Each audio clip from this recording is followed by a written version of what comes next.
નમસ્કાર તાલીમાર્થી મિત્રો, ઔદ્યોગિક તાલીમ સંસ્થા રાજકોટથી હું આશિષ ગોરવાડિયા, ઇન્સ્ટ્રક્ટર એમ્પ્લોયબિલિટી સ્કિલ્સ. આજના સેશનમાં આપ સૌનું હાર્દિક સ્વાગત કરું છું. મિત્રો, આપણે લોકો ભણી રહ્યા છીએ એમ્પ્લોયબિલિટી સ્કિલ્સ, જેમાં સેમેસ્ટર 1માં ટોપિક 4, ટોપિકનું નામ છે આઈટી લિટરસી, જેને ગુજરાતીમાં કહેવાય છે માહિતી તકનીક સાક્ષરતા. આઈટીનો મતલબ થાય છે ઇન્ફોર્મેશન ટેકનોલોજી. ઇન્ફોર્મેશન ટેકનોલોજી ગુજરાતીમાં એને કહી શકાય માહિતી તકનીક, જેમાં આપણે લોકો ભણવાના છીએ ચેપ્ટર નંબર 16. ચેપ્ટરનું ટાઇટલ છે બેઝિક્સ ઓફ કમ્પ્યુટર, જેમાં પાર્ટ 1માં આપણે ભણવાના છીએ meaning and types of computer. તો આવો મિત્રો શરૂ કરીએ. ખૂબ જ અગત્યનું ચેપ્ટર છે કમ્પ્યુટર લિટરસી, જેમાં આપણે કમ્પ્યુટર વિશેની તમામ માહિતી મેળવવાના છીએ. તો બેઝિક્સ ઓફ કમ્પ્યુટર, સૌથી પહેલાં તો વાત કરીએ કમ્પ્યુટરની વ્યાખ્યા. કમ્પ્યુટર એટલે શું? તો આપ સૌ જાણો છો કે કમ્પ્યુટર એટલે શું, પણ એને વ્યાખ્યાયિત કરવું હોય તો કેવી રીતે કરી શકાય? તો કમ્પ્યુટર એક એવું યંત્ર છે જે ડેટા મેળવે છે, તેના પર ચોક્કસ પ્રક્રિયાઓ કરે છે અને પરિણામ આપે છે. તમે કમ્પ્યુટરને કોઈ પણ પ્રકારનો ડેટા અથવા કોઈ પણ પ્રકારની ઇન્સ્ટ્રક્શન આપશો તો ઇન્સ્ટ્રક્શન ઉપર એ ચોક્કસ પ્રકારની પ્રક્રિયા કરશે અને પ્રક્રિયાના અંતે તમને કંઈ પરિણામ આપશે. આ પ્રકારનું યંત્ર એને કમ્પ્યુટર કહેવાય. તો હવે વાત થાય કે ડેટા એટલે શું? તો ડેટા એટલે કાચો માલ જેના પર પ્રોસેસ કરવાની બાકી છે.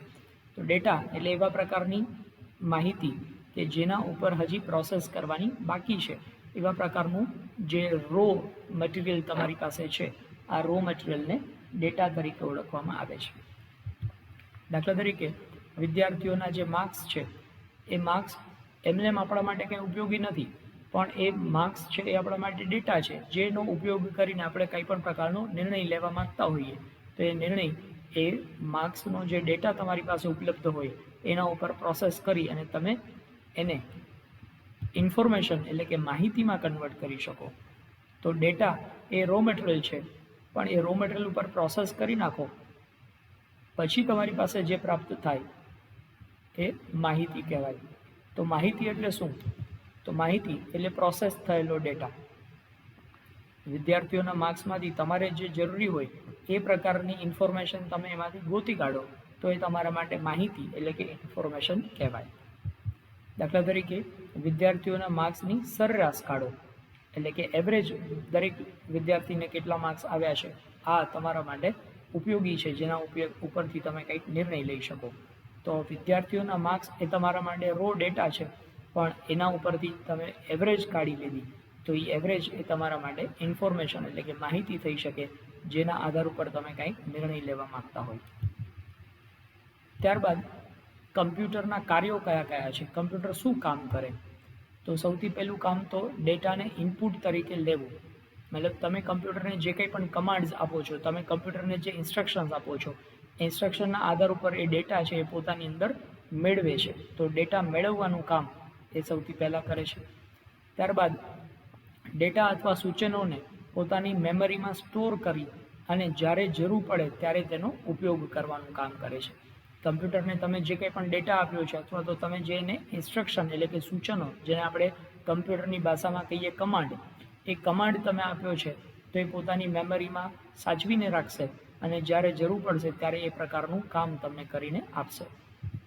ત્યારબાદ ત્રીજું કામ એ કરે છે ડેટા ઉપર પ્રક્રિયાઓ કરીને માહિતીમાં ફેરવવી. તમે જે ડેટા કમ્પ્યુટરને આપેલો છે એ ડેટા ઉપર તમે જે પ્રકારનો કમાન્ડ આપશો એ કમાન્ડ પ્રમાણે એ પ્રોસેસ કરશે અને પ્રોસેસના આધાર ઉપર તમારે જે જરૂરિયાત હોય એ જરૂરિયાતની માહિતી તમને પૂરી પાડશે. આ માહિતી તમને જે પૂરી પાડવામાં આવે છે એને આઉટપુટ તરીકે ઓળખવામાં આવે છે.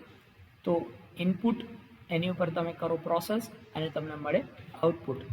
તો આમ 3 બાબતો છે એ કમ્પ્યુટર માટે ખૂબ જ અગત્યની છે. આ દરેક પ્રક્રિયાઓને નિયંત્રિત કરવાનું કામ એ પણ કમ્પ્યુટર પોતે જ કરે છે. નિયંત્રિત કરવું મતલબ કે જે કમ્પ્યુટર ઓપરેટ કરવાવાળો વ્યક્તિ છે એની અપેક્ષા પ્રમાણે એ જે કમાન્ડ આપે છે એ પ્રમાણે એને માહિતી પૂરી પાડવી એ પણ કમ્પ્યુટરનું કાર્ય છે. તો આમ કમ્પ્યુટર છે એ મૂળ 3 પ્રકારના કાર્યો કરે છે. ઇનપુટ મેળવે છે, એની ઉપર પ્રોસેસ કરે છે અને તમને આઉટપુટ પૂરું પાડે છે. તો કમ્પ્યુટરના ફાયદાઓ વિશે વાત કરીએ તો કમ્પ્યુટરનો પહેલો ફાયદો શું છે? કમ્પ્યુટર ખૂબ જ ઝડપી કામ કરતું યંત્ર છે. માનવ કરતાં ખૂબ જ ઝડપથી સેકન્ડની અંદર એ તમને પરિણામ આપી દેશે. એટલે ખૂબ જ ઝડપથી કામ કરતું યંત્ર છે આ. ત્યારબાદ તે ખૂબ જ ચોકસાઈથી કામ કરતું યંત્ર છે. કમ્પ્યુટરના કામમાં એકદમ ચોકસાઈ હશે. માણસને કોઈ ડેટા આપેલો છે, માનો કે આંકડાઓ આપેલા છે ને આંકડાઓના સરવાળા કરવાનું કહેવામાં આવે તો સરવાળામાં માણસથી ભૂલ થઈ શકે, પણ એ જ સરવાળાનું કામ કમ્પ્યુટરને તમે એક ફોર્મ્યુલા આપી દીધી હોય, એ ફોર્મ્યુલામાં તમે ડેટા નાખી દેશો એટલે તરત જ એનો સરવાળો જે થશે એકદમ ચોકસાઈપૂર્વકનો જ હશે, એમાં ભૂલ નહીં આવે. ત્યારબાદ તેની સંગ્રહ શક્તિ એટલે સ્ટોરેજ કેપેસિટી એ માનવીના મગજ કરતાં પણ ખૂબ જ વધારે છે. માણસ જેટલું યાદ રાખી શકે એના કરતાં પુષ્કળ વધારે યાદ રાખી શકે કમ્પ્યુટર, અને કમ્પ્યુટરની પાસેથી જ્યારે તમારે માહિતી જોતી હોય ત્યારે તમને આપી પણ શકે. ત્યારબાદ તે ખંતથી કામ કરે છે. કમ્પ્યુટરને જે કમાન્ડ આપવામાં આવ્યા હોય એ કમાન્ડ છે એ વ્યવસ્થિત રીતે ફોલો કરશે, માણસ જેવું નહીં કરે. માણસ છે એ કદાચ કામમાં આળસ કરે અથવા દાનત ખોટાઈ કરે, પણ કમ્પ્યુટરને કમાન્ડ આપવામાં આવ્યો છે તો કમ્પ્યુટરમાં લાગણી નથી, એટલે એ દાનત ખોટાઈ નથી કરવાનું. એ કોઈ પણ પ્રકારના બહાનાઓ બનાવીને કામને અટકાવશે નહીં. એને જે કમાન્ડ આપવામાં આવ્યો છે એ પૂરા ખંતથી એ કમાન્ડ પ્રમાણેનું કામ કરશે જ. તેનાથી પેપર વર્કમાં ઘટાડો થઈ શકે છે. મતલબ કે કમ્પ્યુટરનો તમે ઉપયોગ કરો છો તો બધો ડેટા તમારી પાસે સોફ્ટ કોપીમાં જળવાઈ રહેશે. તમારે એની હાર્ડ કોપી એટલે કે પેપરમાં પ્રિન્ટ કાઢવાની જરૂર નહીં રહે. તો પેપરની બચત થાય એ પણ આ કમ્પ્યુટરનો ફાયદો છે. ત્યારબાદ કમ્પ્યુટરના થોડા ગેરફાયદા પણ છે, કારણ કે કમ્પ્યુટર પોતે યંત્ર છે, એ માણસ નથી. એટલે જેમ દરેક વસ્તુઓમાં ફાયદાની સાથે ગેરફાયદા જોડાયેલા જ હોય, એવી રીતે કમ્પ્યુટરના પણ અમુક ગેરફાયદાઓ છે. તો સૌથી પહેલો ગેરફાયદો, તેને બુદ્ધિ નથી. જેમ માણસ બુદ્ધિપૂર્વકનો નિર્ણય લઈ શકે એમ કમ્પ્યુટર પોતે પોતાની બુદ્ધિથી કાંઈ નિર્ણય નથી લઈ શકતું. કમ્પ્યુટરને તમારે જે કમાન્ડ આપવાનો છે, તમે જે ઇન્સ્ટ્રક્શન્સ આપશો, તમે એને જે કંઈ પણ પ્રકારની સૂચના આપશો એ સૂચના પ્રમાણે કામ કરશે. તમે એને ખોટો કમાન્ડ આપશો તો ખોટું કામ કરશે, અને સાચો કમાન્ડ આપશો તો સાચું કામ કરશે. કમ્પ્યુટર એવું બિલકુલ વિચારતું નથી કે ભાઈ આ કમાન્ડ ખોટો આપી રહ્યો છે તો લાવ હું મારી રીતે એને સાચું કરી નાખું. કમ્પ્યુટર પોતાની રીતે કંઈ સાચું નથી કરવાનું, કારણ કે કમ્પ્યુટરમાં પોતાનામાં બુદ્ધિ નથી.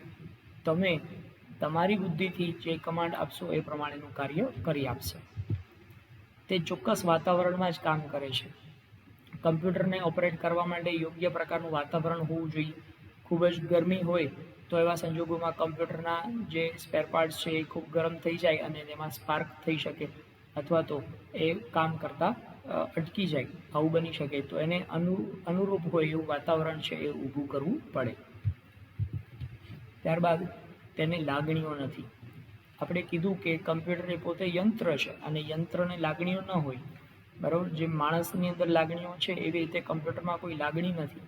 એટલે કમ્પ્યુટર પોતાની લાગણીઓથી કામ નથી કરતું. તો એ પણ એનો એક ગેરફાયદો છે. ત્યારબાદ કમ્પ્યુટરના પ્રકારો વિશે વાત કરીએ તો અલગ અલગ પ્રકાર અહીંયા આપ્યા છે. કમ્પ્યુટરના કદ, તેની ક્ષમતા અને ઝડપના આધાર ઉપર અલગ અલગ 4 પ્રકારમાં આપણે એને વર્ગીકૃત કરી શકીએ. તો સૌથી પહેલો પ્રકાર છે સુપર કમ્પ્યુટર. સુપર કમ્પ્યુટર ખૂબ જ ઝડપથી કાર્ય કરવાની ક્ષમતા ધરાવે છે. તે ખૂબ જ મોંઘા આવે છે. તેનો ઉપયોગ એન્જિનિયરિંગ ડિઝાઇન અને ભવિષ્યવાણી કરવા માટે, જે આપણે અલગ અલગ પ્રકારના ફોરકાસ્ટ કરતા હોઈએ, જેને કહેવાય વેધર ફોરકાસ્ટ, દાખલા તરીકે મોસમનું જે પૂર્વાનુમાન કરવામાં આવે એના માટે આ પ્રકારના સુપર કમ્પ્યુટર્સ છે એનો ઉપયોગ કરવામાં આવતો હોય છે. ભારતમાં જે સુપર કમ્પ્યુટર વિકસિત કરવામાં આવ્યું છે એનું નામ પરમ નામનું સુપર કમ્પ્યુટર છે. મિત્રો ખાસ યાદ રાખવા જેવી વાત, MCQમાં તમને પૂછી શકાય. તો પરમ નામનું સુપર કમ્પ્યુટર ભારત દ્વારા વિકસિત કરવામાં આવ્યું છે. ત્યારબાદ બીજો પ્રકાર છે main frame computer. Main frame computer એટલે શું? તો આ પ્રકારના કમ્પ્યુટરનો ઉપયોગ એવી સંસ્થાઓમાં કરવામાં આવે છે કે જ્યાં જથ્થાબંધ ગાણિતિક પ્રક્રિયાઓ કરવામાં આવતી હોય, જેમ કે આંકડાકીય સંસ્થાઓ અથવા હવામાન વિભાગ દ્વારા આ પ્રકારની કમ્પ્યુટરનો ઉપયોગ કરવામાં આવતો હોય, જ્યાં ગાણિતિક પ્રક્રિયાઓ ખૂબ જ વધારે કરવાની થતી હોય, ખૂબ મોટા પ્રમાણમાં કેલ્ક્યુલેશન્સ કરવાના થતા હોય, તો એવા સંજોગોમાં મેઇન ફ્રેમ નામના કમ્પ્યુટરનો ઉપયોગ કરવામાં આવે છે. ત્યારબાદ નેક્સ્ટ છે માઇક્રો કમ્પ્યુટર. માઇક્રો કમ્પ્યુટર આપણે આપણા રોજિંદા જીવનમાં જે કમ્પ્યુટર વાપરીએ છીએ એ બધા માઇક્રો કમ્પ્યુટર્સ છે, જેને આપણે પીસી એટલે કે પર્સનલ કમ્પ્યુટર તરીકે ઓળખતા હોઈએ છીએ. માઇક્રો કમ્પ્યુટરના અલગ અલગ પ્રકારો, જેમાં desktop, tablet, towers, workstations, laptop, પામટોપ, આ બધા જ એ માઇક્રો કમ્પ્યુટરના જ અલગ અલગ પ્રકાર છે. ત્યારબાદ છે મિની કમ્પ્યુટર. મિની કમ્પ્યુટરનો ઉપયોગ વ્યાપારિક સંસ્થાઓમાં કરવામાં આવે છે. મિની કમ્પ્યુટરનો ઉપયોગ નાણાં વ્યવસ્થાપન કે હિસાબ રાખવા માટે જે સ્મોલ સાઇઝમાં કમ્પ્યુટર ડેવલપ કરવામાં આવ્યા છે એ બધા મિની કમ્પ્યુટર તરીકે ઓળખવામાં આવે છે. તો મિત્રો, આ કમ્પ્યુટર એની માહિતી આપણે મેળવી અને કમ્પ્યુટરના પ્રકારો વિશે જાણી. આ વિડીયોને તમે 3 થી 4 વખત જોશો તો તમને કમ્પ્યુટરના પ્રકારો અને કમ્પ્યુટર વિશે પ્રાથમિક વિગતો સરળતાથી સમજાઈ જશે. Thank you.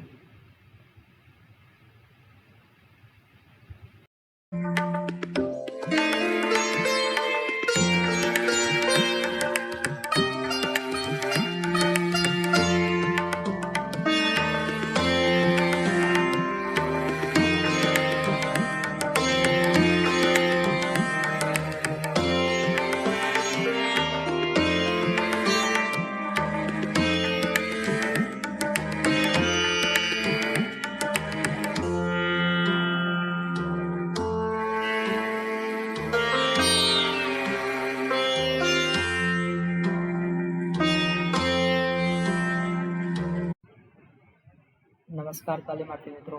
ઔદ્યોગિક તાલીમ સંસ્થા રાજકોટથી હું આશિષ ગોરવાડિયા, ઇન્સ્ટ્રક્ટર એમ્પ્લોયબિલિટી સ્કિલ્સ. આજના સેશનમાં આપ સૌનું હાર્દિક સ્વાગત કરું છું. મિત્રો, આપણે લોકો શીખી રહ્યા છીએ સેમેસ્ટર 1માં ટોપિક 4. ટોપિકનું ટાઇટલ છે આઈટી લિટરસી. આઈટી લિટરસીની અંદર ચેપ્ટર નંબર 16. ચેપ્ટરનું ટાઇટલ છે બેઝિક્સ ઓફ કમ્પ્યુટર, જેમાં પાર્ટ 2 એમાં આપણે ભણી રહ્યા છીએ એપ્લિકેશન ઓફ કમ્પ્યુટર, એટલે કે કમ્પ્યુટરનો ઉપયોગ ક્યાં ક્યાં થઈ શકે એના વિશેની વિગતો આ પાર્ટમાં આપણે ભણવાના છીએ. તો આવો મિત્રો, શરૂ કરીએ કમ્પ્યુટરના વિવિધ ઉપયોગો વિશે વાત. તો કમ્પ્યુટરના ઉપયોગો, એપ્લિકેશન્સ ઓફ કમ્પ્યુટર. આપણે જાણીએ છીએ કે કમ્પ્યુટરના અનેક જગ્યાએ ઉપયોગ થતા હોય છે. બધા જ ક્ષેત્રમાં કમ્પ્યુટરનો ઉપયોગ થાય છે. હવે કોઈ પણ ક્ષેત્ર એવું નહીં હોય કે જ્યાં કમ્પ્યુટર વગર કામ ચલાવી શકાય. તો કયા કયા ક્ષેત્રોમાં કમ્પ્યુટરનો ઉપયોગ થાય છે એક પછી એક આપણે સમજતા જઈએ. સૌથી પહેલું તો કેળવણી ક્ષેત્ર, એટલે કે વિદ્યાર્થીઓના અભ્યાસ માટે કમ્પ્યુટર છે એ ખૂબ જ અગત્યનું છે. તમે લોકો જાણો છો એ પ્રમાણે ઓનલાઈન એજ્યુકેશન માટે કમ્પ્યુટર છે ખૂબ જ અગત્યની ભૂમિકા ભજવે છે, જેમાં અલગ અલગ પ્રકારના ગ્રાફિક્સ અને અલગ અલગ પ્રકારની ડિઝાઇન્સનો ઉપયોગ કરીને બાળકો સરળતાથી સમજી શકે એના માટે જે પ્રાથમિક શાળાના બાળકો છે એ લોકો, માધ્યમિક શાળા, ઉચ્ચ માધ્યમિક શાળા અથવા તો કોલેજના વિદ્યાર્થીઓ છે એની કેળવણી માટે પણ આ કમ્પ્યુટર છે ખૂબ જ અગત્યની ભૂમિકા ભજવે છે. આ ઉપરાંત વૈજ્ઞાનિક સંશોધન ક્ષેત્રે કોઈ પણ પ્રકારનું વૈજ્ઞાનિક સંશોધન છે તો કમ્પ્યુટર વગર આ પ્રકારના વૈજ્ઞાનિક સંશોધનો બિલકુલ શક્ય હોતા નથી. કારણ કે કમ્પ્યુટર દ્વારા જે એક્યુરસીથી ડેટા મેન્ટેન કરવામાં આવે છે, કમ્પ્યુટર દ્વારા જે એક્યુરેટ પ્રોસેસ કરવામાં આવે છે, તો વૈજ્ઞાનિક સંશોધનોમાં એ ખૂબ જ જરૂરી હોય છે. એટલા માટે કમ્પ્યુટર વૈજ્ઞાનિક સંશોધન ક્ષેત્રે પણ ખૂબ જ અગત્યનું છે. ત્યારબાદ વેપાર વાણિજ્ય ક્ષેત્રમાં પણ કમ્પ્યુટર છે એનો ઉપયોગ થાય છે. ઓનલાઈન પેમેન્ટ કરવા માટે, ઓનલાઈન પેમેન્ટ રિસીવ કરવા માટે, આવી રીતે તમારા બિઝનેસનો દરેક ડેટા છે એને સ્ટોર કરવા માટે પણ કમ્પ્યુટરનો ઉપયોગ થાય છે. આ ઉપરાંત ઓનલાઈન ટ્રેડિંગ માટે પણ કમ્પ્યુટરનો ઉપયોગ કરવામાં આવતો હોય છે. આ ઉપરાંત બેન્કિંગ ક્ષેત્રમાં પણ કમ્પ્યુટરનો ઉપયોગ થાય છે. આપ જોઈ શકો છો એ પ્રમાણે કે કોઈ પણ પ્રકારની બેંક છે એ દરેક બેંકની અંદર કમ્પ્યુટરાઇઝ જ વર્ક થાય છે.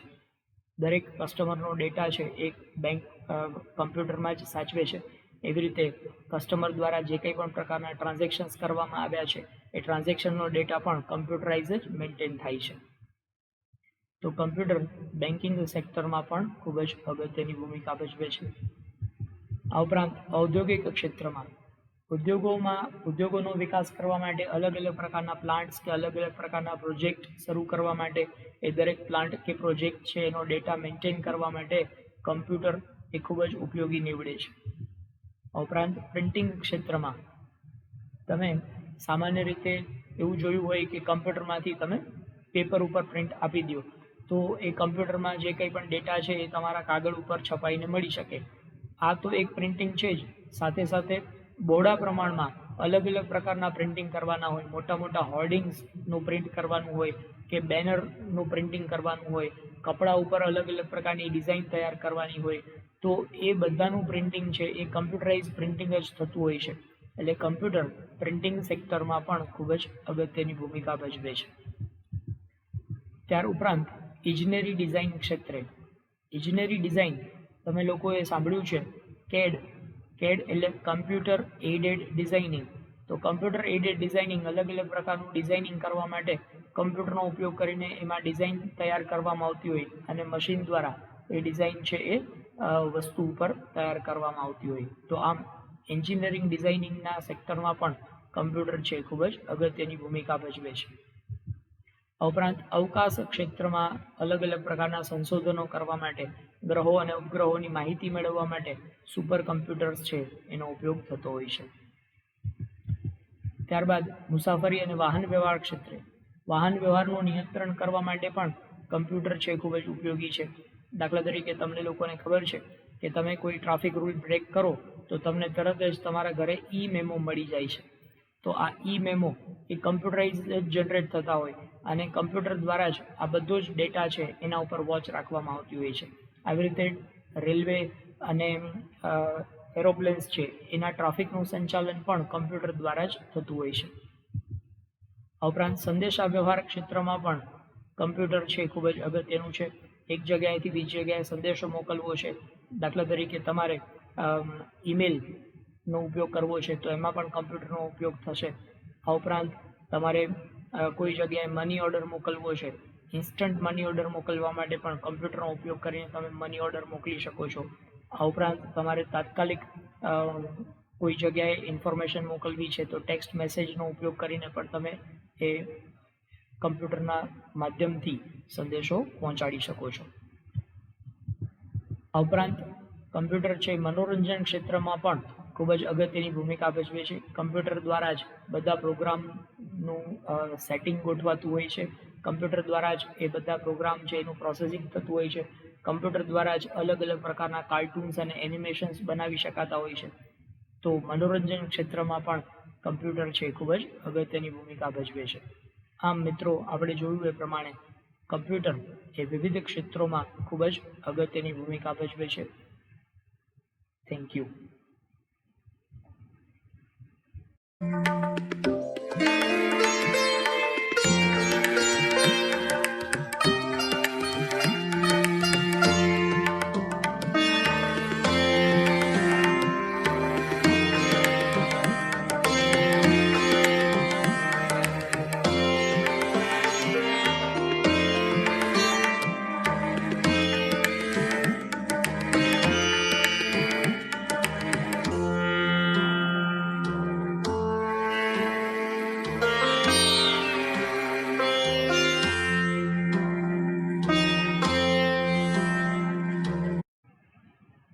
નમસ્કાર તાલીમાર્થી મિત્રો, ઔદ્યોગિક તાલીમ સંસ્થા રાજકોટથી હું આશિષ ગોરવાડિયા, ઇન્સ્ટ્રક્ટર એમ્પ્લોયબિલિટી સ્કિલ્સ. આજના સેશનમાં આપ સૌનું હાર્દિક સ્વાગત કરું છું. મિત્રો, આપણે લોકો શીખી રહ્યા છીએ સેમેસ્ટર 1માં ટોપિક 4. ટોપિકનું ટાઇટલ છે આઈટી લિટરસી, જેમાં ચેપ્ટર નંબર 16નું ટાઇટલ છે basics of computer. Basics of કમ્પ્યુટરમાં આપણે પાર્ટ 3 ભણી રહ્યા છીએ અને પાર્ટ 3માં આપણે વાત કરવાના છીએ પાર્ટ્સ ઓફ કમ્પ્યુટર, એટલે કમ્પ્યુટરના અલગ અલગ વિભાગો કયા છે એના વિશેની માહિતી આપણે આ પાર્ટમાં સમજવાના છીએ. તો હવે મિત્રો શરૂ કરીએ કમ્પ્યુટરના અલગ અલગ પાર્ટ્સ વિશેની માહિતી. તો કમ્પ્યુટરના બે મહત્વના ભાગ છે.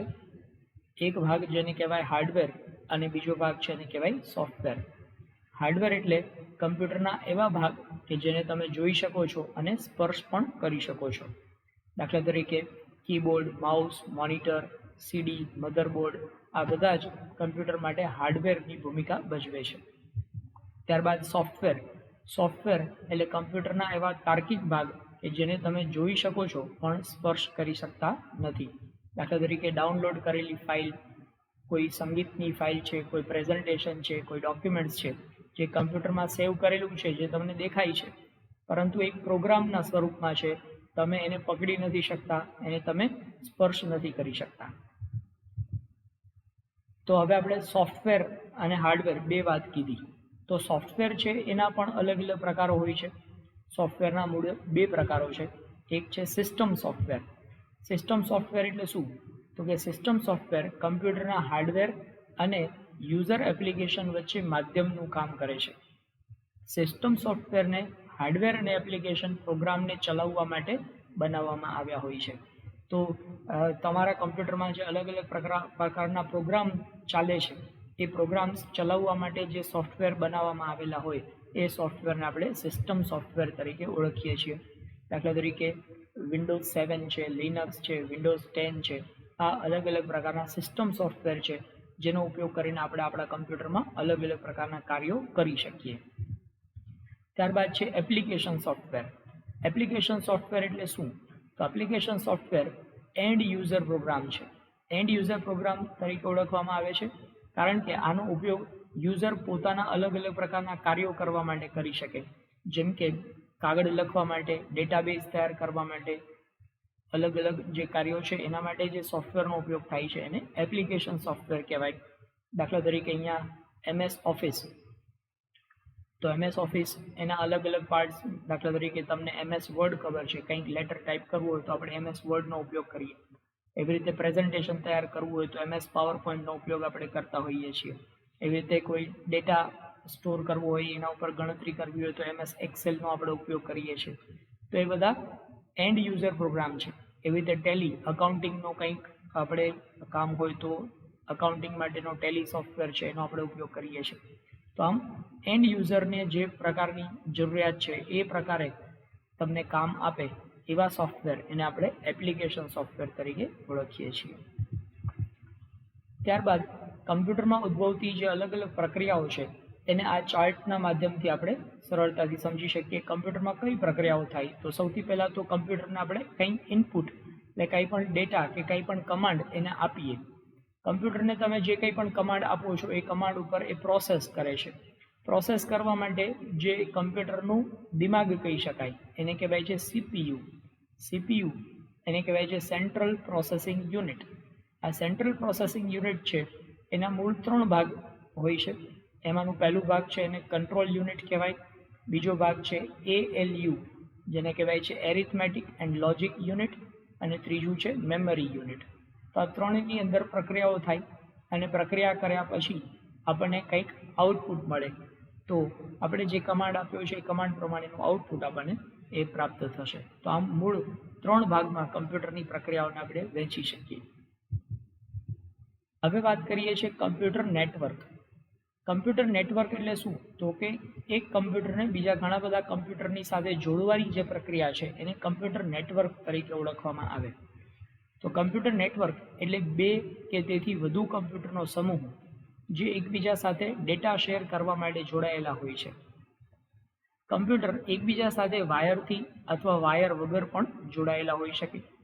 વાયર વગર જ્યારે એને જોડવામાં આવે ત્યારે કમ્પ્યુટર બ્લૂટૂથ અથવા તો રેડિયો વેવ અથવા તો ઇન્ફ્રારેડ જે અલગ અલગ પ્રકારના કિરણો છે એનો ઉપયોગ કરીને કમ્પ્યુટરને એકબીજાની સાથે જોડવામાં આવતા હોય છે. તો આ નેટવર્ક શું કામ તૈયાર કરવામાં આવે? નેટવર્કનો ઉપયોગ શું છે? તો કમ્યુનિકેશનને સરળ બનાવવા માટે, જેમ કે ઈમેલ કે વિડીયો કોન્ફરન્સ કરવા માટે કે ઇન્સ્ટન્ટ મેસેજ મોકલવા માટે આ કમ્પ્યુટરનું નેટવર્ક છે એ ઉપયોગી થતું હોય છે. આ ઉપરાંત એક કરતાં વધારે યુઝરને એક જ હાર્ડવેર જેમ કે પ્રિન્ટર કે સ્કેનર વગેરે શેર કરવા હોય. માનો કે તમારી પાસે એક પ્રિન્ટર છે પણ એક પ્રિન્ટરને આપણે 3 કે 4 કમ્પ્યુટરની સાથે જોડવું છે. દરેકમાંથી તમે પ્રિન્ટનો કમાન્ડ આપો તો આ એક પ્રિન્ટરમાંથી પ્રિન્ટ નીકળવી જોઈએ. તો આવું કરવા માટે પણ એક કરતાં વધારે કમ્પ્યુટરને એકબીજાની સાથે જોડવામાં નેટવર્કનો ઉપયોગ થાય છે. આ ઉપરાંત નેટવર્કમાં ફાઇલ શેર કરવા માટે એક કમ્પ્યુટરથી બીજા કમ્પ્યુટરમાં ફાઇલ તમારે શેર કરવી હોય તો એવા સંજોગોમાં પણ નેટવર્ક ક્રિએટ કરી અને તમે ફાઇલ શેર કરી શકો છો. આ ઉપરાંત સોફ્ટવેર અને ઓપરેટિંગ પ્રોગ્રામને રિમોટ લોકેશન પર શેર કરવા માટે તમારે તમારા કમ્પ્યુટરમાં કંઈ પણ સોફ્ટવેર કે તમારા કમ્પ્યુટરમાં કોઈ પ્રોગ્રામ છે, એ પ્રોગ્રામ તમારે બીજા લોકો સુધી શેર કરવો છે, તો એવા સંજોગોમાં તમે કમ્પ્યુટરનું નેટવર્ક તૈયાર કરી શકો અને તમારા સિસ્ટમમાં જે પ્રોગ્રામ છે, તમારા કમ્પ્યુટરમાં જે પ્રોગ્રામ કે સોફ્ટવેર છે, એ તમે અન્ય લોકો સુધી શેર કરી શકો છો. આના માટે પણ કમ્પ્યુટર નેટવર્કનો ઉપયોગ થતો હોય છે. આ ઉપરાંત નેટવર્ક યુઝર વચ્ચે માહિતી સરળતાથી શેર કરવા માટે, માનો કે એક નેટવર્કમાં 5 કે 7 કમ્પ્યુટરને કનેક્ટ કરવામાં આવ્યા છે, તો એ 5-7 કમ્પ્યુટર છે એ સરળતાથી એકબીજાને માહિતી શેર કરી શકે. એક કમ્પ્યુટરમાં જે માહિતી છે અન્ય કમ્પ્યુટરવાળા લોકો જોઈ પણ શકે અને માહિતીને મેળવી પણ શકે. આ વ્યવસ્થા કરવા માટે કમ્પ્યુટર નેટવર્ક તૈયાર કરવામાં આવતું હોય છે. તો આ બધા જ કમ્પ્યુટર નેટવર્કના ઉપયોગો છે. હવે કમ્પ્યુટર નેટવર્કના પ્રકારો જોઈએ. તેમાં પહેલો પ્રકાર છે લોકલ એરિયા નેટવર્ક, જેને ટૂંકમાં લેન તરીકે ઓળખવામાં આવે છે. લોકલ એરિયા નેટવર્ક કેવી રીતે ક્રિએટ થાય? તો એક જ બિલ્ડિંગના રૂમમાં આવેલા કમ્પ્યુટરને એકબીજાની સાથે કનેક્ટ કરવા માટે લોકલ એરિયા નેટવર્કનો ઉપયોગ થાય છે. લોકલ એરિયા નેટવર્ક એ 0 થી 1 કિલોમીટર સુધીનો એરિયા કવર કરી શકે છે. મતલબ 1 કિલોમીટરના વિસ્તારમાં જેટલા કમ્પ્યુટર આવેલા છે એ બધા કમ્પ્યુટરને તમારે કનેક્ટ કરવા હોય તો એમાં લેન કનેક્શનનો ઉપયોગ થાય છે. લિમિટેડ એરિયામાં કમ્પ્યુટરને એકબીજા સાથે ઇન્ફોર્મેશન શેર કરવા માટે કેબલથી કનેક્ટ કરવામાં આવે છે. માહિતીના આદાન પ્રદાન કરવા માટે બિઝનેસ અને ગવર્મેન્ટ ઓર્ગેનાઇઝેશનમાં લેનનો ઉપયોગ થતો હોય છે. તો એક જ બિલ્ડિંગમાં અથવા તો નજીકના વિસ્તારોમાં જેટલા કમ્પ્યુટર હોય એ બધાને કેબલ દ્વારા કનેક્ટ કરી અને એક નેટવર્ક તૈયાર કરવામાં આવે. તમને ડાયાગ્રામમાં અહીંયા જોઈ શકો છો કે અલગ અલગ કમ્પ્યુટર છે એકબીજાથી નજીક છે. આવા પ્રકારના કમ્પ્યુટરને જોડવા માટે લેનનો ઉપયોગ થાય છે. અને ખાસ કરીને બિઝનેસમાં કે ગવર્મેન્ટ ઓર્ગેનાઇઝેશનમાં એક ઓફિસમાંથી બીજા ઓફિસમાં માહિતીનું આદાન પ્રદાન કરવું હોય તો એના માટે લેન દ્વારા નેટવર્ક તૈયાર થાય છે. Use of LAN, local area નેટવર્કનો ઉપયોગ શાના માટે થઈ શકે? તો લેનનો સામાન્ય રીતે ઉપયોગ અલગ અલગ મહત્વના કાર્યોમાં થાય છે, જેમ કે ફાઇલ ટ્રાન્સફર કરવા માટે કે ફાઇલને એક્સેસ કરવા માટે, વર્ડ અને ટેક્સ્ટને પ્રોસેસિંગ કરવા માટે, કોઈ પણ ઇન્ફોર્મેશન છે એનું પ્રોસેસિંગ કરવા માટે પણ લેનનો ઉપયોગ થાય છે. ઉપરાંત ઇલેક્ટ્રોનિક મેસેજ હેન્ડલિંગ માટે પણ લેન ઉપયોગ થાય. રિમોટ ડેટાબેઝ એક્સેસ, એક ઓફિસમાંથી બીજી ઓફિસમાં ડેટા પડેલો છે તો ડેટા ગોતવા માટે ત્યાં ન જવું પડે, પણ એ કમ્પ્યુટરનું એક્સેસ તમારી પાસે હોય તો એ કમ્પ્યુટર ઓપન કરીને તમે ડેટા મેળવી શકો છો. આ ઉપરાંત પર્સનલ કમ્પ્યુટિંગ માટે પણ આ લોકલ એરિયા નેટવર્કનો ઉપયોગ થતો હોય છે. ત્યારબાદ બીજો પ્રકાર છે મેટ્રોપોલિટન એરિયા નેટવર્ક, જેને ટૂંકમાં MEAN મેટ્રોપોલિટન એરિયા નેટવર્ક તરીકે ઓળખવામાં આવે. એક નગર અથવા એક શહેરની અંદર જેટલા પણ કમ્પ્યુટર છે એ બધાને જોડીને જે નેટવર્ક તૈયાર કરવામાં આવે આ નેટવર્કને MEAN એટલે કે મેટ્રોપોલિટન એરિયા નેટવર્ક તરીકે ઓળખવામાં આવે છે. સામાન્ય રીતે 0 થી 1 કિલોમીટર માટે આપણે લેનની વાત કરી, એવી રીતે 5 કિલોમીટરથી 50 કિલોમીટર સુધીનો જે એરિયા છે એને કવર કરીને એમાં જેટલા કમ્પ્યુટર છે એને જોડવા હોય તો એ કમ્પ્યુટરને જોડવા માટે MEAN એટલે કે મેટ્રોપોલિટન એરિયા નેટવર્કનો ઉપયોગ થાય છે. MEAN છે એ લેન કરતાં વધારે પરંતુ WAN કરતાં ઓછો એરિયા કવર કરે છે. MEANમાં હાઈ સ્પીડ કનેક્શન મેળવવા માટે ફાઇબર ઓપ્ટિક કેબલ અથવા અન્ય ડિજિટલ મીડિયાનો ઉપયોગ કરી અને વધુ સ્પીડથી ડેટા ટ્રાન્સફર કરી શકાય છે. ત્યારબાદ જે સૌથી મોટો નેટવર્કનો પ્રકાર છે એ છે WAN. WANનો મતલબ થાય છે wide area network, WAN, WAN એટલે કે wide area network. Wide area network મોટો જિયોગ્રાફિકલ એરિયા કવર કરે છે, જેમ છે અલગ અલગ શહેરો કે અલગ અલગ રાજ્યો કે અલગ અલગ દેશોમાં જે કમ્પ્યુટર છે એને એકબીજાની સાથે કનેક્ટ કરવા હોય તો એવા સંજોગોમાં WAN એટલે કે વાઇડ એરિયા નેટવર્કનો ઉપયોગ થતો હોય છે. WAN એ નાના નેટવર્ક એટલે કે LAN અને MEAN એને લિંક કરવા માટે આ WANનો ઉપયોગ થાય છે. તો ટૂંકા એરિયામાં જે લેનથી કનેક્ટ થયા હોય એ બધા લેનથી કનેક્ટ થયેલા નેટવર્ક છે એને પાછું કનેક્ટ કરવું હોય તો એના માટે WANનો ઉપયોગ કરવામાં આવશે. WAN 10,000 કિલોમીટર સુધી વિસ્તરેલું હોઈ શકે છે. તો આ રીતે અલગ અલગ કમ્પ્યુટર નેટવર્ક વિશે આપણે માહિતી મેળવી. Thank you.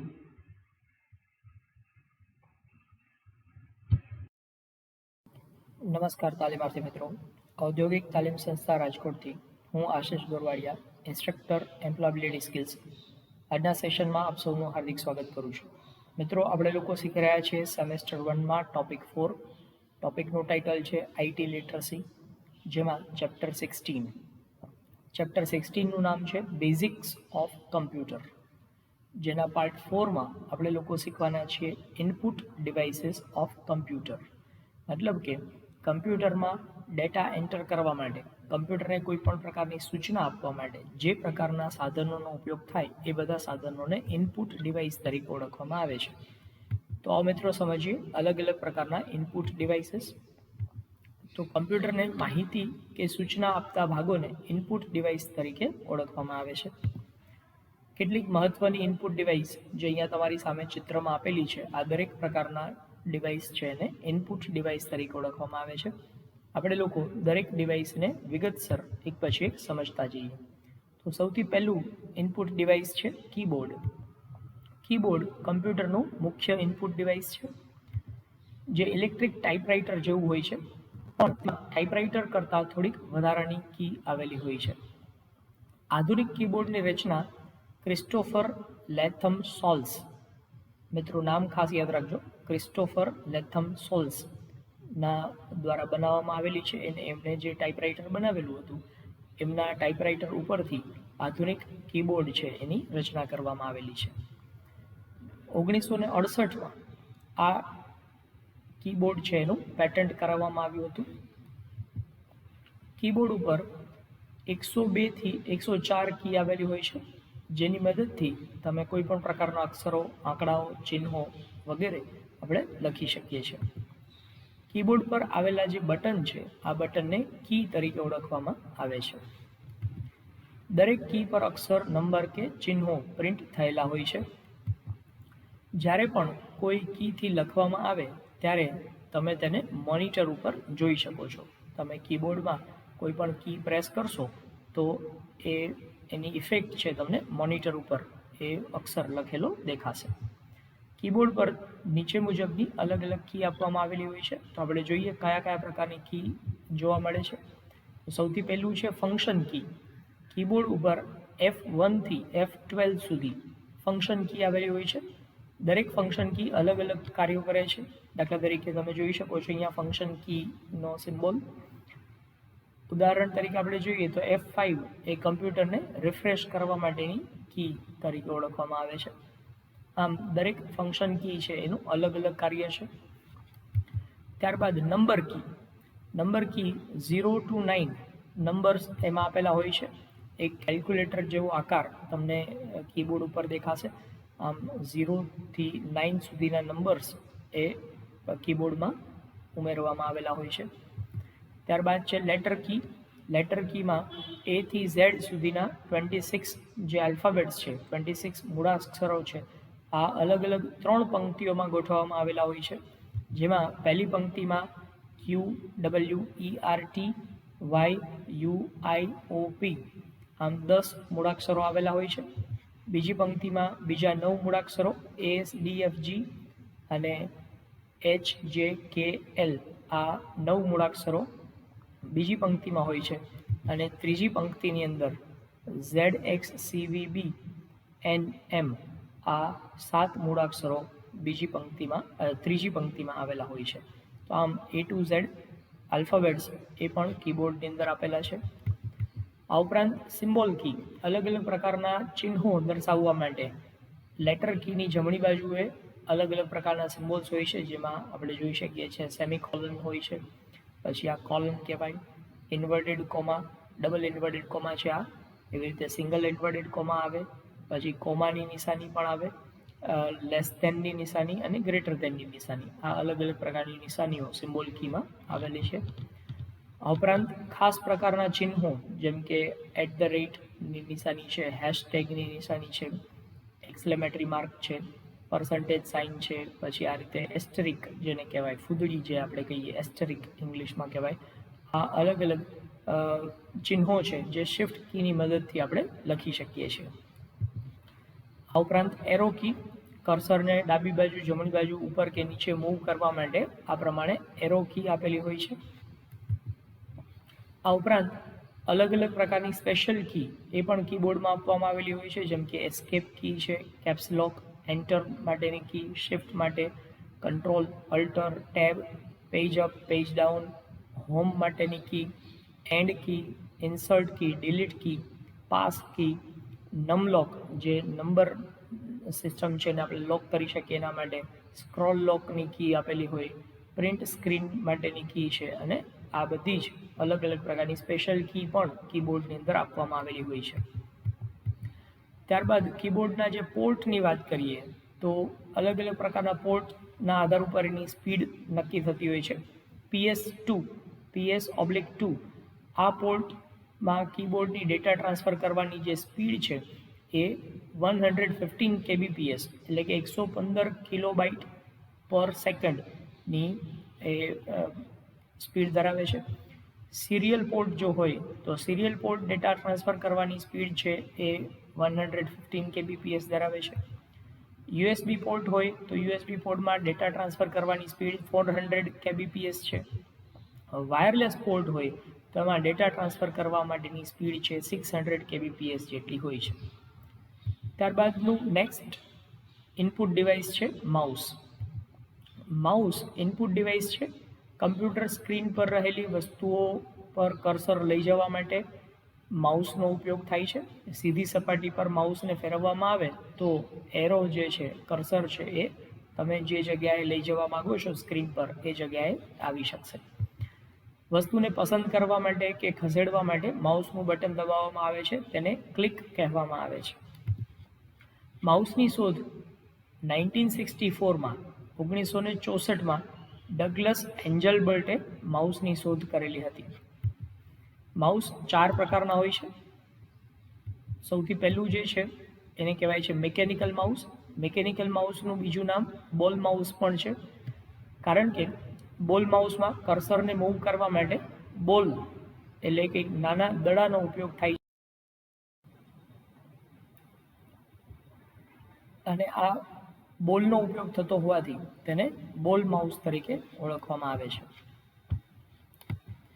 બોલના ઉપયોગથી આ માઉસ વજનમાં ખૂબ જ ભારે હોય છે. આ માઉસનો ગેરફાયદો એ છે કે તેને ચલાવવા માટે સીધી સપાટીની જરૂર પડતી હોય છે, તેથી માઉસ પેડનો ઉપયોગ કરવો પડતો હોય છે. મિકેનિકલ માઉસની શોધ 1972માં બિલ ઇંગ્લિશ નામના વૈજ્ઞાનિક દ્વારા કરવામાં આવેલી હતી. 1972 બિલ ઇંગ્લિશ નામના વૈજ્ઞાનિકે આ માઉસની શોધ કરેલી હતી. ત્યારબાદ બીજા પ્રકારનું જે માઉસ છે જેને કહેવાય છે ઓપ્ટિકલ માઉસ.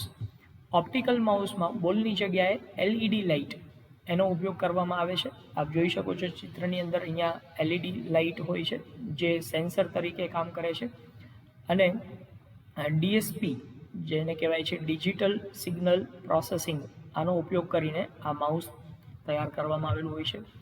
આ પ્રકારના માઉસ છે બોલ માઉસ કરતાં વજનમાં હલકા હોય છે. અત્યારે આ માઉસનો ઉપયોગ સૌથી વધારે કરવામાં આવે છે. ત્યારબાદ ત્રીજા પ્રકારનું જે માઉસ છે વાયરલેસ માઉસ. વાયરલેસ માઉસ એટલે વાયર અને કોર્ડ વગરનું માઉસ. મોટાભાગે વાયરલેસ માઉસમાં રેડિયો ફ્રીક્વન્સી ઉપર કામ કરવામાં આવે છે. રેડિયો ફ્રીક્વન્સી મુખ્યત્વે 2 પ્રકારની હોય છે, જેમાં ટ્રાન્સમીટર એ માઉસની અંદર આવેલું હોય છે. તે ઇલેક્ટ્રોનિક મેગ્નેટિક સિગ્નલ મોકલે છે, જે માઉસની મૂવમેન્ટ અને બટનની ક્લિકને એન્કોડ કરે છે. તમે માઉસનો જે ઉપયોગ કરો, માઉસને સપાટી ઉપર ફેરવો તો એમાંથી જે સિગ્નલ્સ ક્રિએટ થાય એ સિગ્નલ્સનું એન્કોડિંગ કરવાનું કામ, માઉસ ઉપર તમે ક્લિક કરો તો એ ક્લિકનું એન્કોડિંગ કરવાનું કામ કરે છે એ ટ્રાન્સમીટર. અને એની સામે બીજું હોય છે એને કહેવાય રિસીવર. રિસીવર એ અલગ ડિવાઇસ છે જેને કમ્પ્યુટરમાં લગાડવામાં આવતું હોય છે, જે ટ્રાન્સમીટર દ્વારા જે કંઈ પણ સિગ્નલ મોકલવામાં આવે એ સિગ્નલનું ડિકોડિંગ કરી અને માઉસ જે કંઈ પણ સૂચના આપે છે એ સૂચના પ્રમાણેનું કામ કમ્પ્યુટરમાં એ કરી આપે છે. તો આપ જોઈ શકો છો કે અહીંયા આ જે માઉસ છે એની અંદર એક ટ્રાન્સમીટર હોય છે, અને આ જે આપવામાં આવેલું છે આને રિસીવર તરીકે ઓળખવામાં આવે છે. તો આમ ટ્રાન્સમીટર અને રિસીવરના ઉપયોગથી માઉસ વર્ક કરતું હોય છે. ત્યારબાદ નેક્સ્ટ છે એ ટચપેડ. ટચપેડ માઉસ એનો ઉપયોગ લેપટોપમાં કામ કરવા માટે કરવામાં આવતો હોય છે. આપ જોઈ શકો છો આપના સ્ક્રીન ઉપર ટચપેડનું એક ચિત્ર દોરવામાં આવેલું છે. 2 ઇંચ બાય 2 ઇંચ. તો આવી રીતે 2 ઇંચ બાય 2 ઇંચની જે પ્લેટ છે એ પ્લેટમાં આંગળી ફેરવી અને તમે માઉસના કર્સરને મૂવ કરી શકો છો. ત્યારબાદ નેક્સ્ટ ઇનપુટ ડિવાઇસ છે digital camera. Digital camera photographic ઇમેજને રેકોર્ડ કરવાનું કામ, એને સ્ટોર કરવાનું કામ કરે છે. હમણાંના ઘણા બધા કેમેરા મોડેલ અવાજ અને વિડીયો પણ કેપ્ચર કરી શકે છે. ફોટો સેન્સરની મદદથી ઇમેજને કેપ્ચર કરવામાં આવતું હોય છે. આ સ્ટોર કરેલી ઇમેજને તમે કમ્પ્યુટરમાં લઈને તેની પ્રિન્ટ પણ કાઢી શકો છો. ઇમેજને તમે હાર્ડ ડિસ્ક કે સીડીમાં સ્ટોર પણ કરી શકો છો. બધા ડિજિટલ કેમેરામાં એલસીડી આવેલું હોય છે. તેમાં તમે મેમરીમાં સ્ટોર થયેલી ઇમેજને જોઈ પણ શકો છો. કોડેક, કેનન, સોની, નિકોન, ઓલિમ્પસ આ બધી અલગ અલગ કંપનીઓ છે જે ડિજિટલ કેમેરાનું ઉત્પાદન કરતી હોય છે. ત્યારબાદનું નેક્સ્ટ ઇનપુટ ડિવાઇસ છે સ્કેનર. સ્કેનર અથવા ઓપ્ટિકલ સ્કેનર એ હાર્ડવેર ઇનપુટ ડિવાઇસ છે જે પ્રિન્ટેડ ફોટા કે ડોક્યુમેન્ટને ડિજિટલ ફાઇલમાં કન્વર્ટ કરી અને કમ્પ્યુટરમાં ઇનપુટ કરે છે.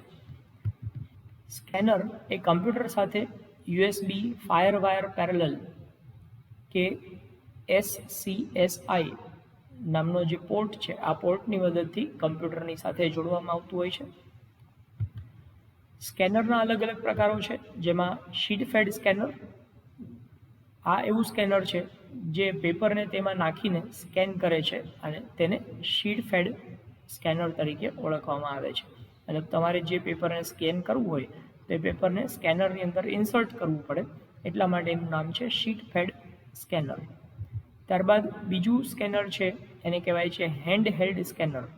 હેન્ડ હેલ્ડ સ્કેનર જેને હાથથી પકડીને પેપર ઉપર ફેરવવામાં આવે અને આ પેપર ઉપર તમે જ્યારે સ્કેનરને ફેરવો છો તેનાથી ઇમેજ કેપ્ચર થાય છે અને એ કમ્પ્યુટરમાં સ્ટોર થાય છે. ત્યારબાદ છે કાર્ડ સ્કેનર. કાર્ડ સ્કેનરનો ઉપયોગ બિઝનેસ કાર્ડને સ્કેન કરવા માટે થતો હોય છે. ત્યારબાદ નેક્સ્ટ છે માઇક. માઇક એ પણ એક ઇનપુટ ડિવાઇસ છે. માઇક એ માઇક્રોફોનનું ટૂંકું રૂપ છે. એમિલ બર્નિનર નામના વૈજ્ઞાનિકે 1877માં માઇકનું સંશોધન કરેલું હતું. તેનો ઉપયોગ કમ્પ્યુટરમાં અવાજને ઇનપુટ કરવા માટે થાય છે. માઇક્રોફોનને કનેક્ટ કરવા માટે કમ્પ્યુટરમાં માઇક પોર્ટ આવેલો હોય છે. માઇક્રોફોનના ઉપયોગથી અલગ અલગ આપણે કાર્યો કરી શકીએ છીએ જે નીચે મુજબ જોઈ શકાય. માઇક્રોફોનનો ઉપયોગ કરીને કમ્પ્યુટરમાં આપણે ગેમ રમી શકીએ, ઓનલાઈન ચેટિંગ પણ કરી શકીએ, ગીત અથવા શ્રુતલેખન રેકોર્ડ કરવા માટે, બરાબર, તમારે કોઈ પણ ગીતને રેકોર્ડ કરવું હોય કમ્પ્યુટરમાં એના માટે પણ માઇકનો ઉપયોગ કરી શકાય. ઇન્સ્ટ્રુમેન્ટના મ્યુઝિક રેકોર્ડ કરવા માટે કોઈ પણ સંગીતનું સાધન છે એમાંથી મ્યુઝિક રેકોર્ડ કરવા માટે પણ માઇકનો ઉપયોગ કરી શકાશે. ત્યારબાદ નેક્સ્ટ છે બારકોડ રીડર. બારકોડ રીડર એ પણ એક પ્રકારનું ઇનપુટ ડિવાઇસ છે. અલગ અલગ પહોળાઈની અને માપની લાઇનનો ઉપયોગ કરી એમાં ડેટા સ્ટોર કરવામાં આવેલો હોય છે. આપ લોકોએ બારકોડ તો જોયેલો જ હશે. આ પ્રકારની અલગ અલગ લાઇન્સ, ઊભી લાઈનો આપેલી હોય, આ લાઇન છે એને બારકોડ તરીકે ઓળખવામાં આવતો હોય છે. જ્યારે તેને સ્કેન કરવામાં આવે ત્યારે કયો ડેટા છે તે ઓળખી શકાય છે અને આ પ્રકારની જે લાઈનો છે એને આપણે બારકોડ કહીએ છીએ. બારકોડનો ઉપયોગ વસ્તુની માહિતી અને કિંમત જાણવા માટે પણ કરવામાં આવતો હોય છે. બારકોડ રીડર અથવા સ્કેનરને પોઈન્ટ ઓફ સેલના નામથી પણ ઓળખવામાં આવે છે. તમે લોકોએ શોપિંગ મોલની અંદર આ પ્રકારે બારકોડ રીડરનો ઉપયોગ કરી અને જે જગ્યાએ બિલ પે કરવાનું હોય એ જગ્યાએ તમે આ બારકોડ રીડનો ઉપયોગ કરી એમાંથી બિલ જનરેટ થતું ખાસ જોયું હશે. બારકોડ રીડર બારકોડને રીડ કરવા માટે ઉપયોગમાં આવે છે. તેનું ઉદાહરણ છે સુપર માર્કેટની અંદર દરેક વસ્તુ પર જે બારકોડ લગાવવામાં આવેલા હોય છે. આ બારકોડનો ઉપયોગ કરી અને બારકોડ રીડર દ્વારા કમ્પ્યુટરમાં એ ડેટા જનરેટ થાય અને સીધું બિલ જનરેટ થાય છે. જ્યારે બિલ બનાવવામાં આવે ત્યારે બારકોડ રીડરથી તેની કિંમત કમ્પ્યુટરમાં નાખી તેનો સરવાળો કરી અને સીધું બિલ છે પ્રિન્ટ કરી આપવામાં આવતું હોય છે. તો મિત્રો આ અલગ અલગ પ્રકારના ઇનપુટ ડિવાઇસીસ હતા. દરેક ઇનપુટ ડિવાઇસ એ ખૂબ જ સરળતાથી તમે સમજી શકો એના માટે વિડીયોને 4 થી 5 વખત જોશો તો સરળતાથી સમજી શકાશે. Thank you.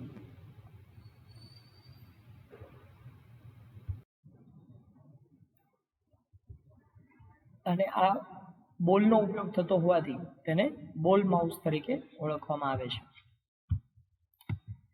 બોલના ઉપયોગથી આ માઉસ વજનમાં ખૂબ જ ભારે હોય છે.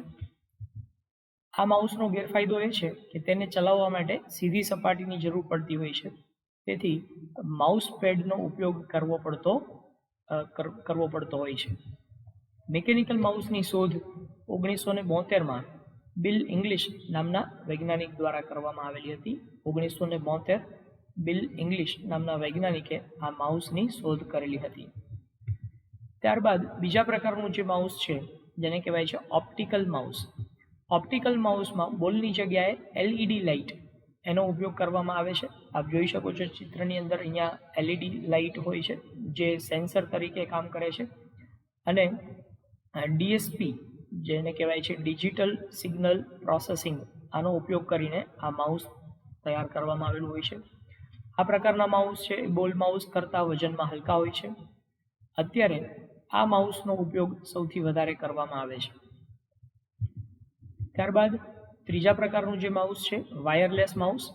વાયરલેસ માઉસ એટલે વાયર અને કોર્ડ વગરનું માઉસ. મોટાભાગે વાયરલેસ માઉસમાં રેડિયો ફ્રીક્વન્સી ઉપર કામ કરવામાં આવે છે. રેડિયો ફ્રીક્વન્સી મુખ્યત્વે બે પ્રકારની હોય છે, જેમાં ટ્રાન્સમીટર એ માઉસની અંદર આવેલું હોય છે.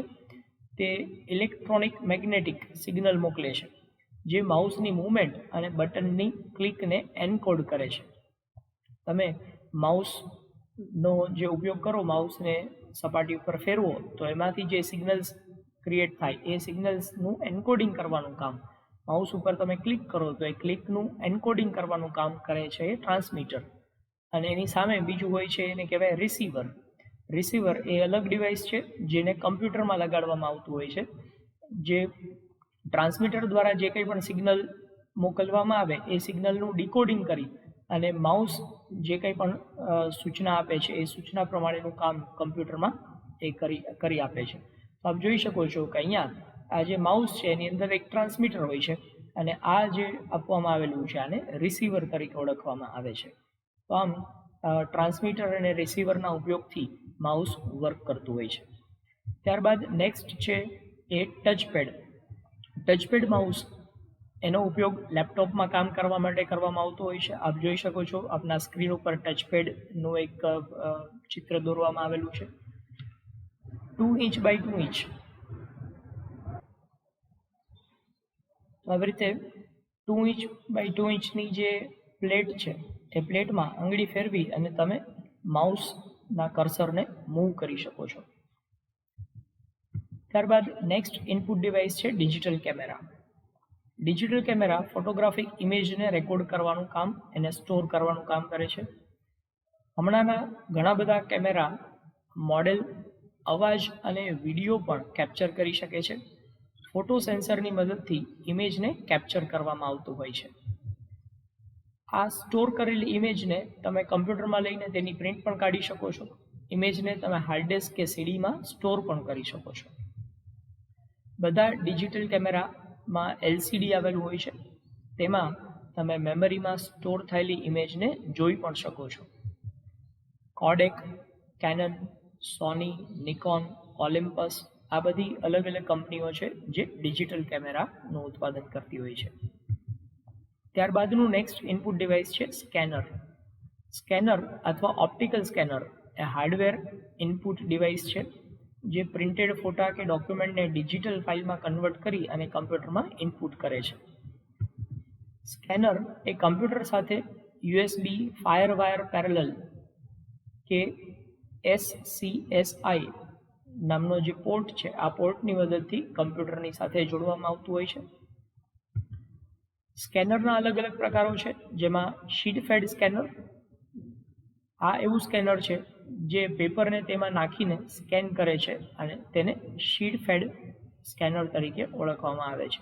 એટલે તમારે જે પેપરને સ્કેન કરવું હોય તે પેપરને સ્કેનરની અંદર ઇન્સર્ટ કરવું પડે, એટલા માટે એનું નામ છે શીટ ફેડ સ્કેનર. ત્યારબાદ બીજું સ્કેનર છે એને કહેવાય છે hand held scanner. Hand held scanner જેને હાથથી પકડીને પેપર ઉપર ફેરવવામાં આવે અને આ પેપર ઉપર તમે જ્યારે સ્કેનરને ફેરવો છો તેનાથી ઇમેજ કેપ્ચર થાય છે અને એ કમ્પ્યુટરમાં સ્ટોર થાય છે. ત્યારબાદ છે કાર્ડ સ્કેનર. કાર્ડ સ્કેનરનો ઉપયોગ બિઝનેસ કાર્ડને સ્કેન કરવા માટે થતો હોય છે. ત્યારબાદ નેક્સ્ટ છે માઇક. માઇક એ પણ એક ઇનપુટ ડિવાઇસ છે. માઇક એ માઇક્રોફોનનું ટૂંકું રૂપ છે. એમિલ બર્નિનર નામના વૈજ્ઞાનિકે 1877માં માઇકનું સંશોધન કરેલું હતું. તેનો ઉપયોગ કમ્પ્યુટરમાં અવાજને ઇનપુટ કરવા માટે થાય છે. માઇક્રોફોનને કનેક્ટ કરવા માટે કમ્પ્યુટરમાં માઇક પોર્ટ આવેલો હોય છે. માઇક્રોફોનના ઉપયોગથી અલગ અલગ આપણે કાર્યો કરી શકીએ છીએ, જે નીચે મુજબ જોઈ શકાય. માઇક્રોફોનનો ઉપયોગ કરીને કમ્પ્યુટરમાં આપણે ગેમ રમી શકીએ, ઓનલાઈન ચેટિંગ પણ કરી શકીએ, ગીત અથવા શ્રુતલેખન રેકોર્ડ કરવા માટે, બરાબર, તમારે કોઈ પણ ગીતને રેકોર્ડ કરવું હોય કમ્પ્યુટરમાં એના માટે પણ માઇકનો ઉપયોગ કરી શકાય. ઇન્સ્ટ્રુમેન્ટના મ્યુઝિક રેકોર્ડ કરવા માટે, કોઈ પણ સંગીતનું સાધન છે એમાંથી મ્યુઝિક રેકોર્ડ કરવા માટે પણ માઇકનો ઉપયોગ કરી શકાશે. ત્યારબાદ નેક્સ્ટ છે બારકોડ રીડર. બારકોડ રીડર એ પણ એક પ્રકારનું ઇનપુટ ડિવાઇસ છે. અલગ અલગ પહોળાઈની અને માપની લાઇનનો ઉપયોગ કરી એમાં ડેટા સ્ટોર કરવામાં આવેલો હોય છે. આપ લોકોએ બારકોડ તો જોયેલો જ હશે. આ પ્રકારની અલગ અલગ લાઇન્સ, ઊભી લાઈનો આપેલી હોય, આ લાઇન છે એને બારકોડ તરીકે ઓળખવામાં આવતો હોય છે. જ્યારે તેને સ્કેન કરવામાં આવે ત્યારે કયો ડેટા છે તે ઓળખી શકાય છે અને આ પ્રકારની જે લાઈનો છે એને આપણે બારકોડ કહીએ છીએ. બારકોડનો ઉપયોગ વસ્તુની માહિતી અને કિંમત જાણવા માટે પણ કરવામાં આવતો હોય છે. બારકોડ રીડર અથવા સ્કેનરને પોઈન્ટ ઓફ સેલના નામથી પણ ઓળખવામાં આવે છે. તમે લોકોએ શોપિંગ મોલની અંદર આ પ્રકારે બારકોડ રીડરનો ઉપયોગ કરી અને જે જગ્યાએ બિલ પે કરવાનું હોય એ જગ્યાએ તમે આ બારકોડ રીડનો ઉપયોગ કરી એમાંથી બિલ જનરેટ થતું ખાસ જોયું હશે. બારકોડ રીડર બારકોડને રીડ કરવા માટે ઉપયોગમાં આવે છે. તેનું ઉદાહરણ છે સુપર માર્કેટની અંદર દરેક વસ્તુ ઉપર જે બારકોડ લગાવવામાં આવેલા હોય છે. આ બારકોડનો ઉપયોગ કરી અને બારકોડ રીડર દ્વારા કમ્પ્યુટરમાં એ ડેટા જનરેટ થાય અને સીધું બિલ જનરેટ થાય છે. જ્યારે બિલ બનાવવામાં આવે ત્યારે બારકોડ રીડરથી તેની કિંમત કમ્પ્યુટરમાં નાખી તેનો સરવાળો કરી અને સીધું બિલ છે પ્રિન્ટ કરી આપવામાં આવતું હોય છે. તો મિત્રો, આ અલગ અલગ પ્રકારના ઇનપુટ ડિવાઇસીસ હતા. દરેક ઇનપુટ ડિવાઇસ એ ખૂબ જ સરળતાથી તમે સમજી શકો એના માટે વિડીયોને 4 થી 5 વખત જોશો તો સરળતાથી સમજી શકાશે. Thank you.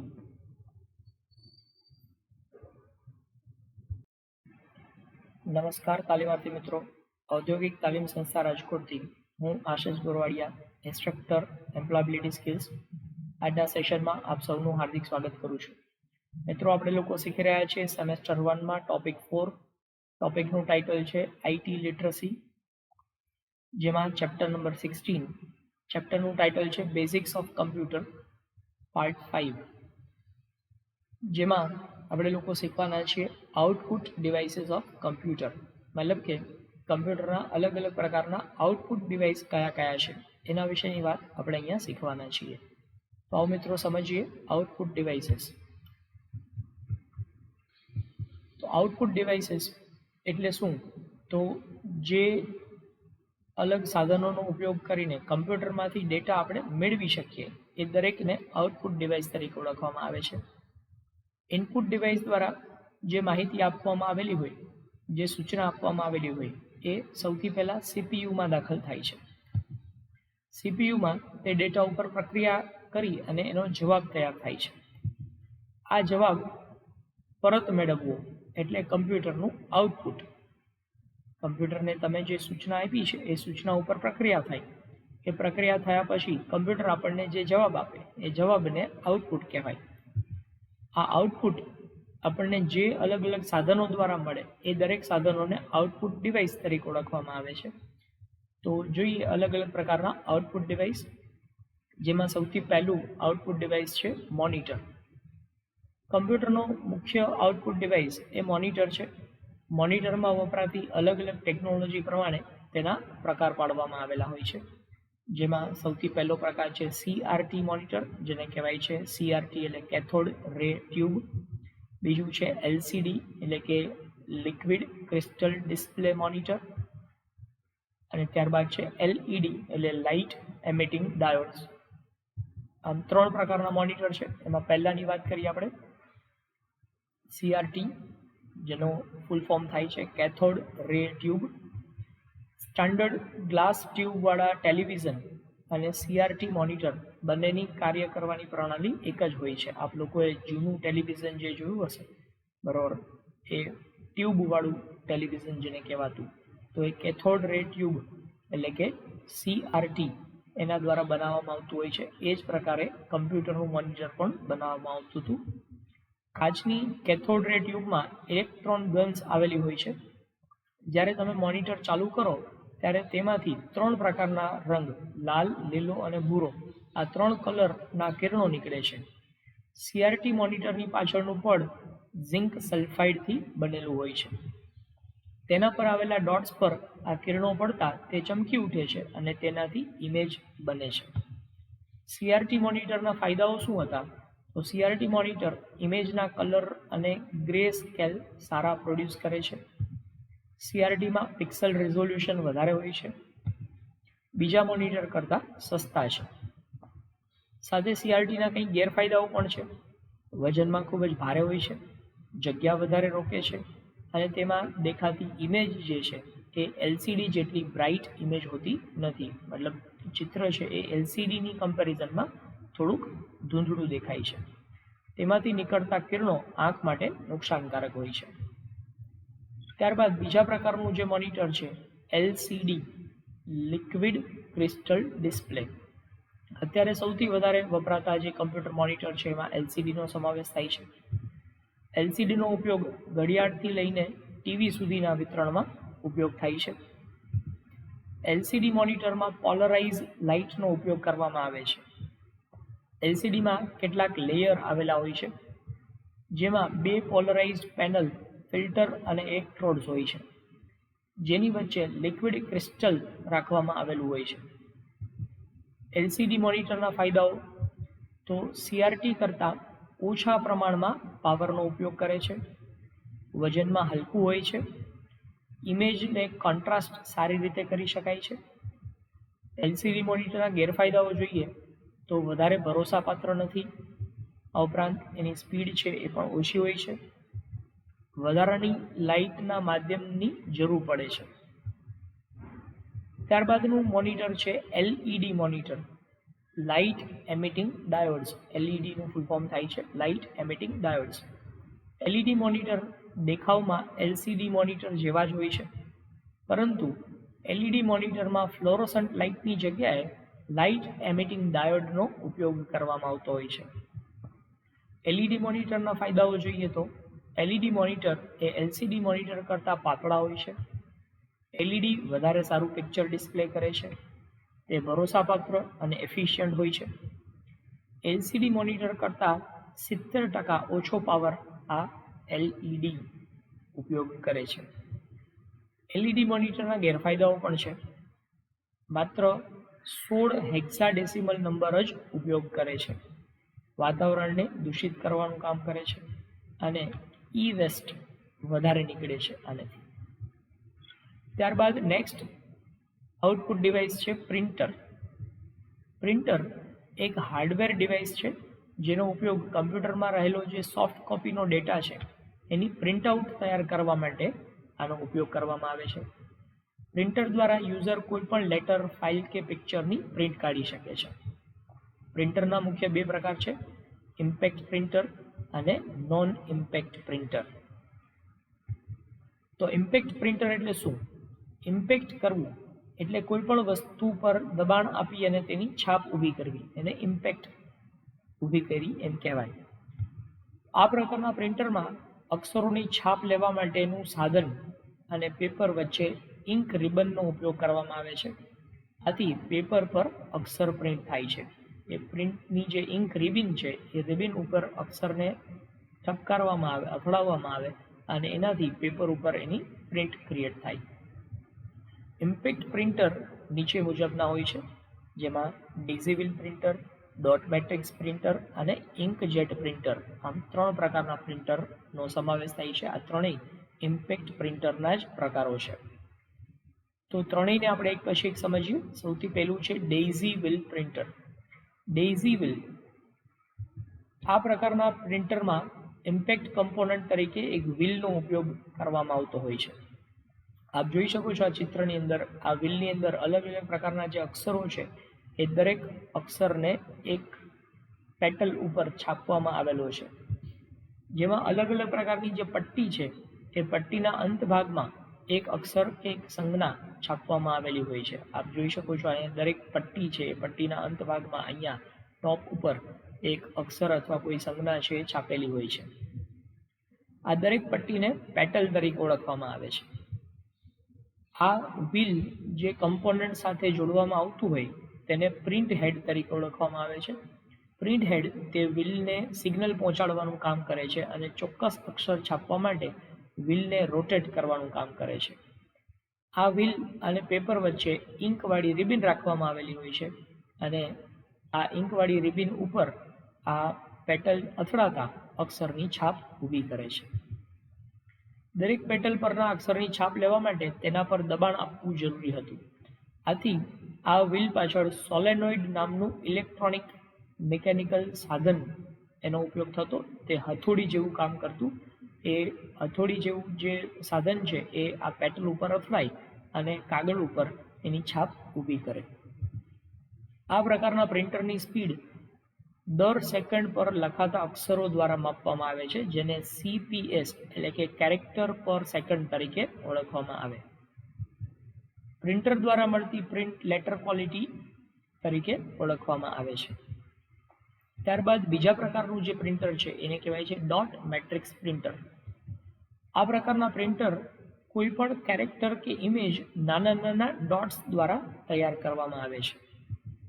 આ માટે તેમાં પિનનો ઉપયોગ થાય છે. ડેઇઝીવિલની જેમ અહીં પણ પિન અને પેપર વચ્ચે ઇંક રિબિનનો ઉપયોગ કરવામાં આવતો હોય છે. ડોટ મેટ્રિક્સ પ્રિન્ટર 50 CPS એટલે કે 50 કેરેક્ટર પર સેકન્ડથી 500 CPS એટલે કે 500 કેરેક્ટર પર સેકન્ડ સુધીની સ્પીડ ધરાવતા હોય છે. ડોટ મેટ્રિક્સ પ્રિન્ટરમાં 9 થી 24 પિનનો ઉપયોગ થાય છે. આ પ્રકારના પ્રિન્ટ દ્વારા મળતી જે પ્રિન્ટિંગ ક્વોલિટી છે તેને નિયર લેટર ક્વોલિટી તરીકે ઓળખાય છે, જે સૌથી બેસ્ટ ગણાય છે. ત્યારબાદનું જે પ્રિન્ટર છે એ છે ઇન્કજેટ પ્રિન્ટર. ઇન્કજેટ પ્રિન્ટરને બબલ જેટ પ્રિન્ટર તરીકે પણ ઓળખવામાં આવે છે.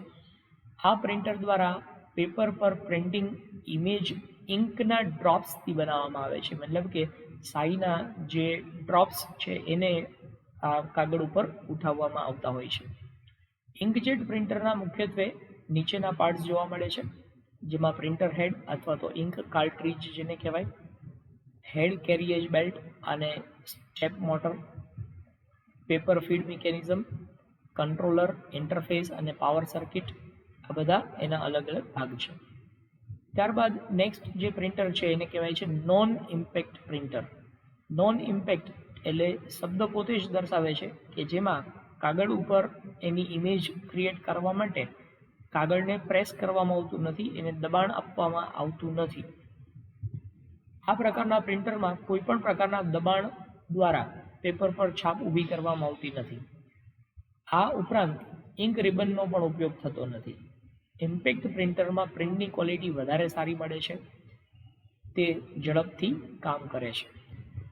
નોન ઇમ્પેક્ટ પ્રિન્ટરના ઉદાહરણ જો આપણે જોઈએ તો ઇલેક્ટ્રોફોટોગ્રાફિક લેઝર પ્રિન્ટર, જેને ટૂંકમાં EP લેઝર પ્રિન્ટર તરીકે ઓળખવામાં આવે છે, અને બીજું છે LED પ્રિન્ટર. આ બંને નોન ઇમ્પેક્ટ પ્રિન્ટરના ઉદાહરણો છે. ત્યારબાદ નેક્સ્ટ આઉટપુટ ડિવાઇસ છે સ્પીકર. સ્પીકર એક આઉટપુટ ડિવાઇસ છે જે કમ્પ્યુટરમાંથી નીકળતા અવાજ યુઝર સુધી પહોંચાડવાનું કામ કરે છે. શરૂઆતમાં જ્યારે કમ્પ્યુટર રિલીઝ થયા ત્યારે મધરબોર્ડ પર આવેલા સ્પીકર માત્ર બીપ અને ટોનનો જ અવાજ સંભળાવતા હતા. જેમ જેમ મલ્ટીમીડિયા અને ગેમનો વ્યાપ વધતો ગયો તેમ તેમ સ્પીકરમાં પરિવર્તન આવતા ગયા. અત્યારના જે સ્પીકર છે એ નાના પરંતુ સક્ષમ અને મેગ્નેટિક શિલ્ડવાળા સ્પીકર હોય છે. સ્પીકરના પ્રકારને નંબરથી ઓળખવામાં આવે છે, જેમાં પહેલો નંબર સેટેલાઇટ સ્પીકર સાથે જોડાયેલો હોય છે, જ્યારે પોઈન્ટ પછીનો જે આંકડો છે એ સબવૂફર સાથે જોડાયેલો હોય છે. એના ઉદાહરણો જોઈએ તો 2 સ્પીકર સિસ્ટમ, જેમાં સામાન્ય રીતે 2 સ્પીકર હોય છે. આ પ્રકારના સ્પીકર વધારે વપરાય છે. 2.1 સ્પીકર સિસ્ટમ, તો આનો મતલબ એવો થયો કે 2 સેટેલાઇટ સ્પીકર અને એની સાથે એક સબવૂફર આપવામાં આવેલું હોય. ત્યારબાદ 5.1 સ્પીકર સિસ્ટમ, જેમાં 5 સેટેલાઇટ સ્પીકર અને એની સાથે એક સબવૂફર આપવામાં આવેલું હોય. 7.1 સ્પીકર સિસ્ટમમાં 7 સેટેલાઇટ સ્પીકર અને એક સબવૂફર આપવામાં આવેલું હોય છે. આ ઉપરાંત છે wireless speaker. Wireless speaker computer સાથે વાયર વગર જોડાયેલા હોય છે. આમ અલગ અલગ સ્પીકરના પ્રકારો છે. ત્યારબાદ કમ્પ્યુટરની પ્રોસેસિંગ ડિવાઇસ વિશે વાત કરીએ. અત્યાર સુધી જે આપણે વાત કરીએ આઉટપુટ ડિવાઇસની વાત હતી. હવે પ્રોસેસિંગ ડિવાઇસ, જેને CPU તરીકે આપણે ઓળખીએ છીએ. CPU એટલે કે સેન્ટ્રલ પ્રોસેસિંગ યુનિટ કમ્પ્યુટરનું પ્રોસેસિંગ ડિવાઇસ છે. કમ્પ્યુટરના હાર્ડવેર અને સોફ્ટવેર દ્વારા જે પણ સૂચનાઓ આપવામાં આવે તેને પ્રોસેસ કરવાનું કામ CPU દ્વારા કરવામાં આવે છે. CPUના મુખ્યત્વે 2 ભાગ છે. એક ભાગ ALU, જેને એરિથમેટિક લોજિક યુનિટ તરીકે ઓળખવામાં આવે, જે ગાણિતિક અને તાર્કિક પ્રક્રિયાઓ કરતું હોય છે. બીજો ભાગ છે જેને CU એટલે કે કંટ્રોલ યુનિટ કહેવાય છે, જે પ્રોસેસરની કામગીરીને માર્ગદર્શન આપવાનું કામ કરે છે. CPUની અલગ અલગ બ્રાન્ડ અને સ્પીડ હોય છે.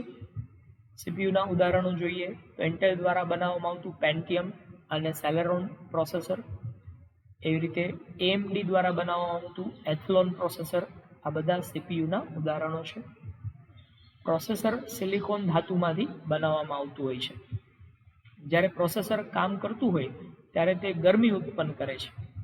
પ્રોસેસરને ઠંડુ રાખવા માટે હીટ સિંક એન્ડ કુલિંગ જેલનો ઉપયોગ કરવામાં આવે છે. તેને ઠંડુ રાખવા માટે તેના ઉપર એક પંખો પણ લગાડવામાં આવતો હોય છે. તો મિત્રો, આ હતા આઉટપુટ ડિવાઇસીસ અને સાથે સાથે આપણે વાત કરી કમ્પ્યુટરની પ્રોસેસિંગ ડિવાઇસીસ. Thank you.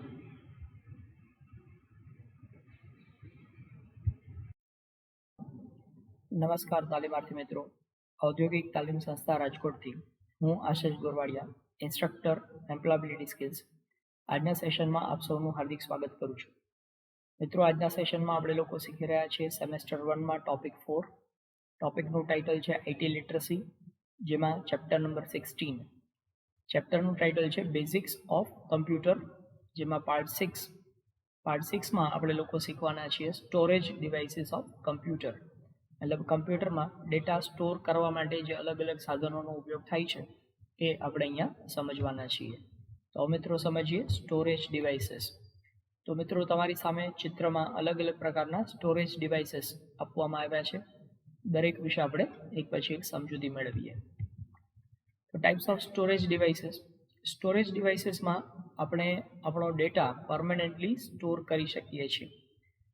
મતલબ કે તમારા કમ્પ્યુટરમાં જે કંઈ પણ ડેટા છે એ ડેટાને સાચવી રાખવો હોય તો એના માટે જે ડિવાઇસનો ઉપયોગ થાય એને આપણે સ્ટોરેજ ડિવાઇસ કહીએ છીએ.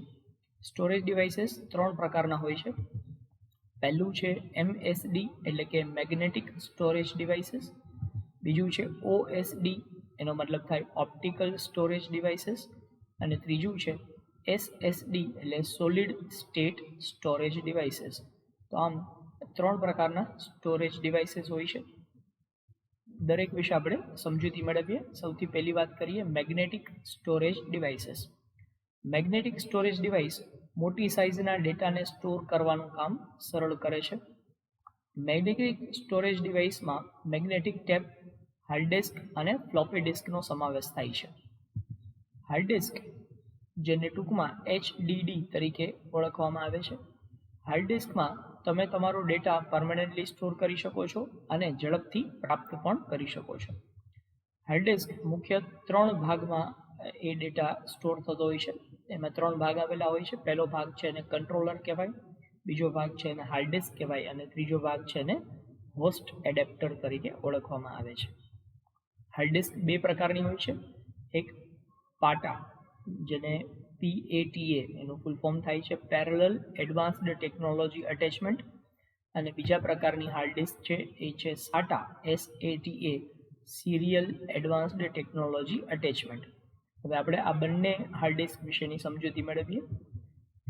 તો PATA આ પ્રકારની હાર્ડ ડિસ્ક, પાટા હાર્ડ ડિસ્કમાં ડેટા કેબલ 39 પિન 39 પિનનો અને પાવર કેબલ 4 પિનનો હોય છે. ડેટા કેબલને રિબન કેબલ તરીકે ઓળખવામાં આવે છે અને પાવર કેબલને મોલેક્સ કનેક્ટર તરીકે ઓળખવામાં આવે છે. જ્યારે CPUમાં 2 કે તેનાથી વધારે હાર્ડ ડિસ્ક લગાવવામાં આવી હોય ત્યારે જમ્પરના સેટિંગ દ્વારા CPU બુટિંગ ડિવાઇસની માહિતી મેળવી શકે છે. બીજા પ્રકારની હાર્ડ ડિસ્ક છે SATA. તો SATA હાર્ડ ડિસ્કમાં ડેટા કેબલ 7 પિનનો અને પાવર કેબલ છે 15 પિનનો હોય છે. ડેટા કેબલને સ્ટબ કેબલ અને પાવર કેબલને બર્જ કનેક્ટર તરીકે ઓળખવામાં આવે છે. SATA હાર્ડ ડિસ્કમાં જમ્પર સેટિંગ કરવામાં આવતા નથી. SATA હાર્ડ ડિસ્ક પાટાની સરખામણીમાં વધુ ઝડપથી કામ કરે છે. હાર્ડ ડિસ્ક બનાવતી કંપનીઓ વિશે વાત કરીએ તો ઇન્ટેક્સ છે, હિટાચી છે, સોની, IBM આ બધી કંપનીઓ દ્વારા હાર્ડ ડિસ્કનું મેન્યુફેક્ચરિંગ કરવામાં આવે છે. ત્યારબાદ છે ઓપ્ટિકલ સ્ટોરેજ ડિવાઇસ. આપણે બીજા પ્રકારના સ્ટોરેજ ડિવાઇસની વાત કરીએ. પહેલાં મેગ્નેટિક સ્ટોરેજ ડિવાઇસની વાત કરી, હવે optical storage device. Optical storage device માહિતી છે એમાં લેસર કિરણો દ્વારા લખવામાં આવતી હોય છે. ઓપ્ટિકલ સ્ટોરેજ ડિવાઇસની સંગ્રહ ક્ષમતા મેગ્નેટિક સ્ટોરેજ ડિવાઇસ કરતાં વધારે હોય છે. ઓપ્ટિકલ સ્ટોરેજ ડિવાઇસીસ અલગ અલગ પ્રકારના છે, જેમાં આ પ્રમાણે આપણે જોઈ શકીએ. CD એટલે કે કોમ્પેક્ટ ડિસ્ક એ ઓપ્ટિકલ સ્ટોરેજ ડિવાઇસ કહેવાય. DVD digital video disc, blu ray disc, આમ 3 આ ઓપ્ટિકલ સ્ટોરેજ ડિવાઇસ છે. CD વિશે માહિતી મેળવીએ. CD ડેટા સ્ટોર કરવાનું ગૌણ માધ્યમ છે. તેની અંદર વિશાળ જથ્થામાં ડેટાને સ્ટોર કરી શકાય છે. તેની સંગ્રહ ક્ષમતા અલગ અલગ પ્રકારની હોય છે, જેમાં 650 MB 650 MBની CD પણ આવી શકે, 700 MBની CD હોઈ શકે, 800 MB હોઈ શકે, 900 MB હોઈ શકે. સામાન્ય રીતે 700 MBની CD છે એ વધારે વપરાતી હોય છે. CD બે પ્રકારની હોય છે, જેમાં એક પ્રકાર છે CDR મતલબ CD રેકોર્ડેબલ, મતલબ તેમાં ડેટા માત્ર એક વખત રેકોર્ડ થઈ શકે, પછી એ ડેટાને તમે ઇરેઝ નથી કરી શકતા અથવા તો એમાં નવો ડેટા લખી નથી શકતા. એ પ્રકારની CD છે એને કહેવાય CDR એટલે કે CD રેકોર્ડેબલ. અને ત્યાર પછી બીજી જે CD છે CDRW એટલે કે CD રીરાઇટેબલ. રીરાઇટેબલ મતલબ એક વખત તમે એમાં ડેટા સ્ટોર કર્યો, ફરીથી તમારે એ ડેટામાં કંઈ ઉમેરવું હોય, કંઈ સુધારો વધારો કરવો હોય, વધારાનો ડેટા તમારે એમાં એડ કરવો હોય તો કરી શકાય છે. તો એ પ્રકારની જે CD છે એને કહેવાય CD રીરાઇટેબલ. CD બનાવતી કંપનીઓ જોઈએ તો સેમસંગ છે, સોની છે, LG, અસુસ છે, આ બધી કંપનીઓ દ્વારા CDનું મેન્યુફેક્ચરિંગ કરવામાં આવે છે. ત્યારબાદ બીજું છે DVD એટલે કે digital video disc. Digital video disc અત્યારે આધુનિક જમાનામાં ટેકનોલોજી સાથે ડેટાનું કદ પણ વધતું જાય છે, ત્યારે વધારે ડેટાને સ્ટોર કરવા માટે CDની સરખામણીમાં DVD એ વધારે ડેટા સ્ટોર કરી શકે છે. તેનો દેખાવ CD જેવો જ હોય છે, પણ DVDમાં 13 CD જેટલો ડેટા સમાઈ શકે છે. ડેટા સમાવવાની ક્ષમતાની જો આપણે વાત કરીએ તો CD કરતાં DVDમાં વધારે ડેટા સમાઈ શકે છે. DVD અલગ અલગ પ્રકારની સંગ્રહ ક્ષમતાવાળી આવતી હોય છે, જેમાં 4.7 GB, 9.4 GB, 8.5 GB, 17.1 GB, જેમાં 4.7 GB DVD છે એ વધારે વપરાતી હોય છે. ત્યારબાદ નેક્સ્ટ છે બ્લુ રે ડિસ્ક. તો બ્લુ રે ડિસ્ક આ પણ ઓપ્ટિકલ સ્ટોરેજ ડિવાઇસ છે. બ્લુ રે ડિસ્ક એ ઓપ્ટિકલ સ્ટોરેજ ડિવાઇસનું એક નવું વર્ઝન છે, જેને બ્લુ રે ડિસ્ક એસોસિએશન દ્વારા મેન્યુફેક્ચર કરવામાં આવે છે. બ્લુ રે ડિસ્કનો ઉપયોગ રેકોર્ડિંગ માટે, હાઈ ડેફિનેશન વિડીયોને સ્ટોર કરવા માટે કે જોવા માટે, વિશાળ જથ્થામાં જ્યારે ડેટા સ્ટોર કરવો હોય ત્યારે બ્લુ રે ડિસ્ક છે એનો ઉપયોગ કરવામાં આવે છે. તેની સંગ્રહ ક્ષમતા ડીવીડીથી 5 ગણી વધારે હોય છે. તે લગભગ 25 જીબી જેટલો ડેટા સંગ્રહ કરી શકે છે. ત્યારબાદ જે સ્ટોરેજ ડિવાઇસ છે, સોલિડ સ્ટેટ સ્ટોરેજ ડિવાઇસ, જેને SSD તરીકે ઓળખવામાં આવે છે. Solid state storage device electronic સર્કિટમાંથી બનાવવામાં આવે છે, જેની અંદર કોઈ પણ પ્રકારનો ભાગ છે ફરતો નથી. મતલબ નામ પોતે જ દર્શાવે છે સોલિડ સ્ટેટ, એટલે એ સંપૂર્ણપણે સ્થિર હોય છે દરેક ડિવાઇસ એની અંદર. જેમ કે મેગ્નેટિક ટેપની પટ્ટી, ગોળ ફરતી પ્લેટ, લેસર બીમ, આમાંથી કોઈ પણ તેની અંદર નથી હોતું. સોલિડ સ્ટેટ બનાવવા માટે ખાસ મેમરીનો ઉપયોગ થાય છે, જેને ફ્લેશ મેમરી તરીકે ઓળખવામાં આવે છે. ફ્લેશ મેમરી એક પ્રકારની EEPROM મેમરી છે. ફ્લેશ મેમરી રોમ જેવી નોન વોલેટાઇલ મેમરી છે. તેમાં સ્ટોર થતો ડેટા તમે બદલી પણ શકો છો અને ડિલીટ પણ કરી શકો છો. સોલિડ સ્ટોરેજ ડિવાઇસ એમાં અલગ અલગ પ્રકારના ડિવાઇસ છે, જેમ કે USB મેમરી સ્ટિક અથવા મેમરી કાર્ડ. આ બધા સોલિડ સ્ટેટ સ્ટોરેજ ડિવાઇસ તરીકે ઓળખવામાં આવે છે. એમાં USB મેમરી સ્ટિક, જેને આપણે સામાન્ય રીતે પેનડ્રાઈવ તરીકે ઓળખીએ છીએ, તો USB મેમરી સ્ટિક જેને પેનડ્રાઈવ તરીકે ઓળખવામાં આવે છે, તેમાં ડેટા કોપી કરીને લખી પણ શકાય છે, તેમાં વધારાનો ડેટા ઉમેરી પણ શકાય છે, ઇરેઝ પણ કરી શકાય છે. તેને CD અને DVDની જેમ ડેટાને લખવા માટે બીજા સોફ્ટવેરની જરૂર પડતી નથી. તમારી પાસે કમ્પ્યુટર છે તો એમાં જ ડાયરેક્ટ આ અટેચ કરી અને તમે ડેટા એમાં ઉમેરી શકો છો અથવા તો ઇરેઝ પણ કરી શકો છો. એના માટે કોઈ અલગ પ્રકારના પ્રોગ્રામ કે સોફ્ટવેરની જરૂર નથી પડતી. તેની સાઇઝ 16 MB, 16 MB થી 512 GB સુધીની આ USB મેમરી સ્ટિકની સાઇઝ હોઈ શકે છે. તેના માટે USB પોર્ટનો ઉપયોગ થાય છે. તમારા લેપટોપ કે કમ્પ્યુટરની અંદર એક ખાસ પ્રકારનો પોર્ટ આપવામાં આવેલો હોય, જેની અંદર તમે આ મેમરી સ્ટિક એટલે કે પેનડ્રાઈવ છે એને અટેચ કરી શકો છો. USB મેમરી સ્ટિકની મદદથી ડેટાને એક જગ્યાએથી બીજી જગ્યાએ સહેલાઈથી લઈ જઈ શકાય છે. ત્યારબાદ છે મેમરી કાર્ડ. તો મેમરી કાર્ડ પણ આપ સૌ આનાથી પરિચિત છો. મેમરી કાર્ડનો ઉપયોગ ડિજિટલ કેમેરા અને મોબાઈલમાં કરવામાં આવે છે. તેની સાઇઝ 64 MB થી 256 MB સુધીની હોઈ શકે છે. તેમાં ફોટો, વિડીયોઝ, ઓડિયોઝ વગેરે પ્રકારની ફાઇલને સ્ટોર કરી શકાય છે. તો મિત્રો, આ બધા હતા અલગ અલગ પ્રકારના સ્ટોરેજ ડિવાઇસીસ. Thank you.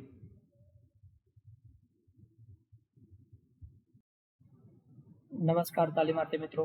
ઔદ્યોગિક તાલીમ સંસ્થા રાજકોટથી હું આશિષ ગોરવાડિયા, ઇન્સ્ટ્રક્ટર એમ્પ્લોયબિલિટી સ્કિલ્સ, આજના સેશનમાં આપ સૌનું હાર્દિક સ્વાગત કરું છું. મિત્રો, આપણે લોકો શીખી રહ્યા છીએ સેમેસ્ટર 1માં ટોપિક 4. ટોપિકનું ટાઇટલ છે IT લિટરસી, જેમાં ચેપ્ટર નંબર 16. ચેપ્ટરનું ટાઇટલ છે બેઝિક્સ ઓફ કમ્પ્યુટર, જેના પાર્ટ 7માં આપણે લોકો ભણી રહ્યા છીએ મેમરી ઓફ કમ્પ્યુટર. એટલે કમ્પ્યુટરની મેમરી એટલે કે કમ્પ્યુટરની યાદ શક્તિ, કમ્પ્યુટર જે ડેટા છે એ બધો યાદ કેવી રીતે રાખે છે, એના માટેના જે અલગ અલગ ડિવાઇસીસ છે એના વિશેની માહિતી આપણે આ પાર્ટમાં મેળવવાના છીએ. તો મિત્રો, શરૂ કરીએ મેમરી ઓફ કમ્પ્યુટર. તો કમ્પ્યુટર મેમરી અને તેના પ્રકારોની વાત કરીએ તો કમ્પ્યુટરની પ્રોસેસિંગ અંગેની તાત્કાલિક જરૂરિયાતો માટે મેમરી ખૂબ જ મહત્વની છે. મેમરી ડેટા, પ્રોગ્રામ્સ, સૂચનાઓ અને માહિતીનો લાંબા ગાળા કે ટૂંકા ગાળા માટે સંગ્રહ કરે છે. કમ્પ્યુટરને વધારે કાર્યક્ષમ બનાવવા માટે મેમરી લોકપ્રિય, સરળ અને સસ્તું માધ્યમ છે. વધારે મેમરીવાળું કમ્પ્યુટર વધુ ઝડપથી કાર્ય કરતું હોય છે. મેમરી બે પ્રકારની હોય છે, જેમાં પ્રાઇમરી મેમરી, જેને આંતરિક સંગ્રાહક એટલે કે ઇંગ્લિશમાં ઇન્ટરનલ મેમરી તરીકે ઓળખવામાં આવે છે, અને બીજું છે સેકન્ડરી મેમરી, જેને બાહ્ય સંગ્રાહક ઇંગ્લિશમાં કહેવાય એક્સટર્નલ મેમરી. તો આમ મૂળ બે પ્રકાર છે, ઇન્ટરનલ મેમરી અને external memory.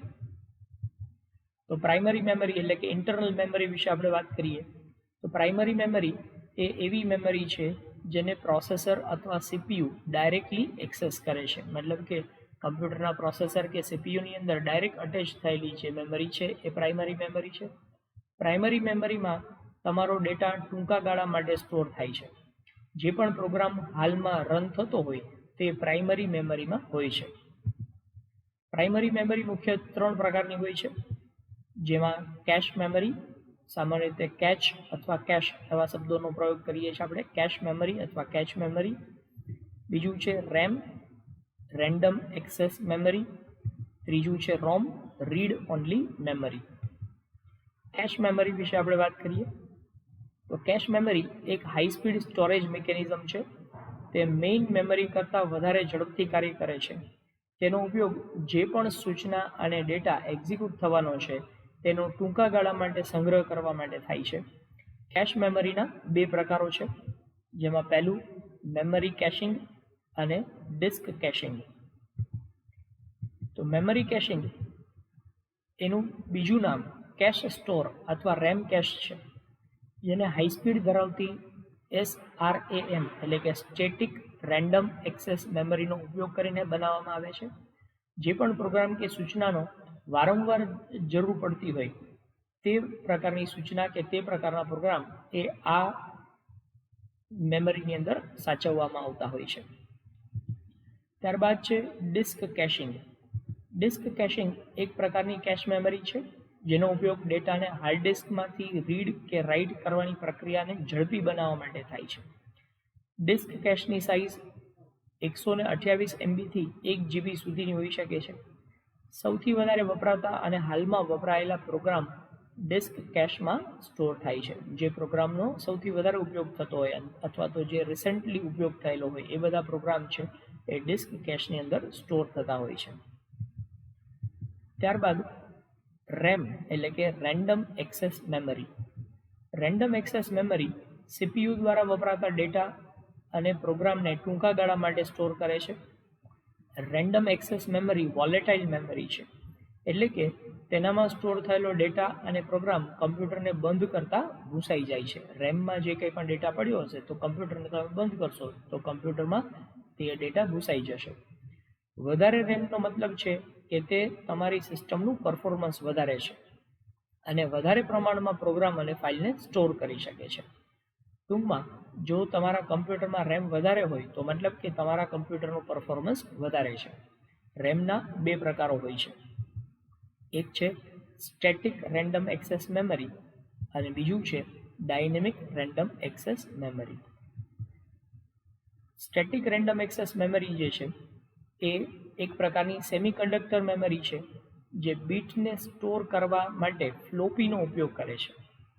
Static random access મેમરીને ડાયનેમિક રેન્ડમ એક્સેસ મેમરીની જેમ રિફ્રેશ કરવાની જરૂર પડતી નથી. SRAM જે છે એ DRAM કરતાં વધારે ઝડપથી કામ કરે છે અને તેનો ઉપયોગ CPUની કેશ માટે થાય છે. ત્યારબાદની મેમરી છે રોમ એટલે કે read only memory. Read only memory એ નોન વોલેટાઇલ મેમરી છે, જેનો ઉપયોગ કમ્પ્યુટર અને બીજા ઇલેક્ટ્રોનિક સાધનોનું ડેટા સંગ્રહ કરવા માટે થાય છે. રોમમાં સ્ટોર કરેલો ડેટા અમુક વખતે સુધારી નથી શકાતો અને અમુક વખતે મુશ્કેલીથી બદલી શકાય છે. આથી તેનો ઉપયોગ કોઈ સોફ્ટવેરને વહેંચવા માટે થાય છે. રોમના પ્રકારો છે, જેમાં પહેલો પ્રકાર છે પ્રોગ્રામેબલ રીડ ઓનલી મેમરી અને બીજું છે erasable programmable read only memory. ત્યારબાદ છે electrically erasable programmable read only memory. ત્યારબાદનું એક મધરબોર્ડ છે. મધરબોર્ડ એ કમ્પ્યુટરનો મહત્વનો ભાગ છે. તે કમ્પ્યુટરના મહત્વના ભાગ જેમ કે પ્રોસેસર, મેમરી અને ઇનપુટ આઉટપુટના કનેક્ટરને એક સાથે જોડવાનું કામ કરે છે. મધરબોર્ડને main board, system board, base board, planar board કે લોજિક બોર્ડ તરીકે પણ ઓળખવામાં આવે છે. મધરબોર્ડના બે પ્રકાર છે, એક છે ઇન્ટિગ્રેટેડ મધરબોર્ડ અને બીજું છે non integrated motherboard. Integrated motherboard હાલના સમયમાં ઇન્ટિગ્રેટેડ મધરબોર્ડનો જ ઉપયોગ કરવામાં આવતો હોય છે. આ પ્રકારના સિસ્ટમ બોર્ડમાં મોટાભાગના સ્લોટ અથવા કમ્પોનન્ટ પોર્ટ ઇનબિલ્ટ આવે છે, મતલબ કે કમ્પ્યુટરની અંદર જ એ મધરબોર્ડની અંદર ઇનબિલ્ટ આ બધા પોર્ટ આવતા હોય છે. ઉપરાંત CPU socket, chipset, IDE cable connector, floppy connector, memory slot પણ ઇન્ટિગ્રેટેડ આવેલા હોય છે. આ પ્રકારના મધરબોર્ડ નોન ઇન્ટિગ્રેટેડ મધરબોર્ડ કરતાં સસ્તા આવે છે તેથી જો ઇન્ટિગ્રેટેડ મધરબોર્ડનું કોઈ એક કમ્પોનન્ટ બગડે તો તેને રિપેર કરવાને બદલે આખું મધરબોર્ડ જ બદલાવી આપવામાં આવતું હોય છે. ત્યારબાદની વાત કરીએ નોન ઇન્ટિગ્રેટેડ મધરબોર્ડ. પહેલાના સમયમાં આ પ્રકારના મધરબોર્ડનો ઉપયોગ થતો હતો, પણ હાલમાં આ પ્રકારના નોન ઇન્ટિગ્રેટેડ મધરબોર્ડ જોવા મળતા નથી. ત્યારબાદ સોફ્ટવેર વિશે વાત કરીએ તો સોફ્ટવેર એ પ્રોગ્રામનો સમૂહ છે જેને ખાસ પ્રક્રિયાઓ કરવા માટે બનાવવામાં આવ્યો હોય. પ્રોગ્રામ એ સૂચનાઓનો સમૂહ છે જે કોઈ પણ પ્રશ્નને હલ કરવા માટે બનાવવામાં આવે છે. બે પ્રકારના સોફ્ટવેર હોય છે, જેમાં પહેલું છે સિસ્ટમ સોફ્ટવેર અને બીજું છે એપ્લિકેશન સોફ્ટવેર. તો સિસ્ટમ સોફ્ટવેર એટલે શું, એના વિશે માહિતી મેળવીએ. તો સિસ્ટમ સોફ્ટવેર એવું સોફ્ટવેર છે કે જે કમ્પ્યુટરના હાર્ડવેર કમ્પોનન્ટને મેનેજ અને કંટ્રોલ કરે છે અને તે હાર્ડવેરને બીજા સોફ્ટવેર સાથે ઇન્ટરેક્ટ કરવા માટે પરવાનગી આપે છે. સિસ્ટમ સોફ્ટવેરનું મુખ્ય ઉદાહરણ ઓપરેટિંગ સિસ્ટમ છે, પરંતુ તેમાં ડિવાઇસ ડ્રાઈવરનો પણ સમાવેશ કરી શકાય. સિસ્ટમ સોફ્ટવેર એપ્લિકેશન પ્રોગ્રામને એક્ઝિક્યુટ થવા માટે તૈયાર કરે છે. સિસ્ટમ સોફ્ટવેરને નીચેના મુજબના કાર્યો કરવાના હોય છે, જેમ કે ડેટાને ડિસ્ક પર સેવ કરવાનું કામ, કમ્પ્યુટરને આપણા માટે કામ કરવા માટે તૈયાર કરવાનું, ડોક્યુમેન્ટને પ્રિન્ટ કરવાનું. આ બધા કામ છે એ સિસ્ટમ સોફ્ટવેર દ્વારા કરવામાં આવતા હોય છે. ત્યારબાદ ઓપરેટિંગ સિસ્ટમ, જે સિસ્ટમ સોફ્ટવેરનો જ એક પ્રકાર છે. ઓપરેટિંગ સિસ્ટમ સોફ્ટવેરનો સમૂહ છે જે કમ્પ્યુટરના હાર્ડવેર રિસોર્સિસને મેનેજ કરે છે અને કમ્પ્યુટર પ્રોગ્રામને કોમન સર્વિસ આપે છે. ઓપરેટિંગ સિસ્ટમ કમ્પ્યુટરનો મહત્વનો ભાગ છે. તે એપ્લિકેશન પ્રોગ્રામને કાર્ય કરવા માટેનું પ્લેટફોર્મ તૈયાર કરી આપે છે. તેના વગર સોફ્ટવેર અને કમ્પ્યુટર કામ કરી શકતા નથી. ઓપરેટિંગ સિસ્ટમના ઉદાહરણો જોઈએ તો Microsoft Windows 7, Apple Mac OS, Ubuntu Linux, Google Android, iOS, આ બધા જ અલગ અલગ પ્રકારની ઓપરેટિંગ સિસ્ટમ્સ છે. ત્યારબાદ ડિવાઇસ ડ્રાઈવર. ડિવાઇસ ડ્રાઈવર એ કમ્પ્યુટર પ્રોગ્રામ છે જે કમ્પ્યુટર સાથે જોડાયેલા ડિવાઇસને ઓપરેટ અને કંટ્રોલ કરે છે. ડ્રાઈવર હાર્ડવેર ડિવાઇસીસને સોફ્ટવેર ઇન્ટરફેસ આપે છે. ઓપરેટિંગ સિસ્ટમ અને કમ્પ્યુટર પ્રોગ્રામને હાર્ડવેર ડિવાઇસ માટે વાપરવા માટે તૈયાર કરે છે. ડિવાઇસ ડ્રાઈવરના ઉદાહરણો જોઈએ તો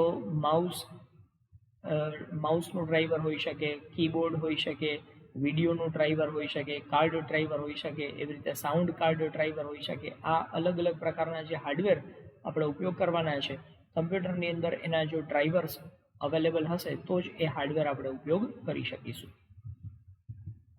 ત્યારબાદ વાત કરીએ એપ્લિકેશન સોફ્ટવેર. એપ્લિકેશન સોફ્ટવેર એ પ્રોગ્રામનો એક સમૂહ છે જેને યુઝર માટે ડિઝાઇન કરવામાં આવ્યું છે, જેના દ્વારા યુઝર પોતાના કાર્યો કરી શકે છે, જેમ કે ડોક્યુમેન્ટ બનાવવા, ઈમેલ મોકલવા, ગ્રાફિક ડિઝાઇન તૈયાર કરવી.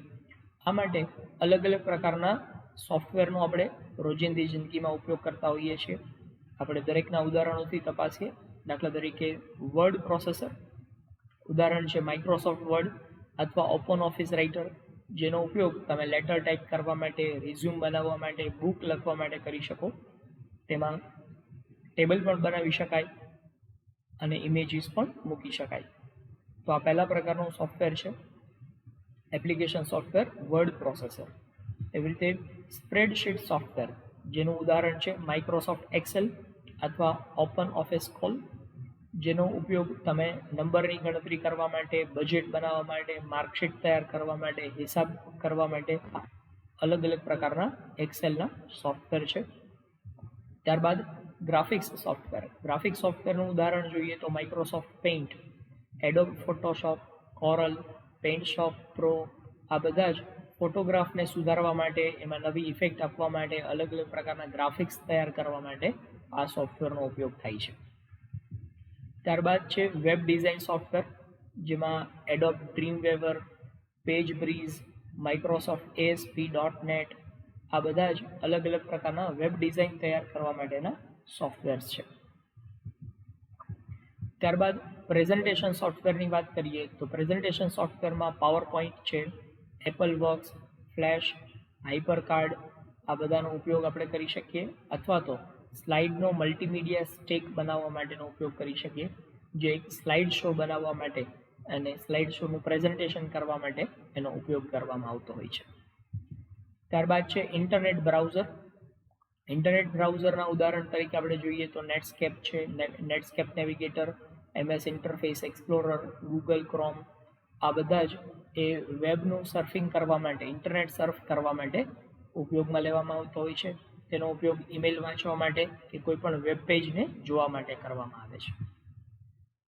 ત્યારબાદ છે ઈમેલ પ્રોગ્રામ્સ, જેમાં MS આઉટલુક, નેટસ્કેપ, મેસેન્જર આ પ્રોગ્રામનો ઉપયોગ કરી અને મોડેમ દ્વારા એકબીજાને ઓડિયો, વિડીયો કે ચેટ મોકલી શકાય છે.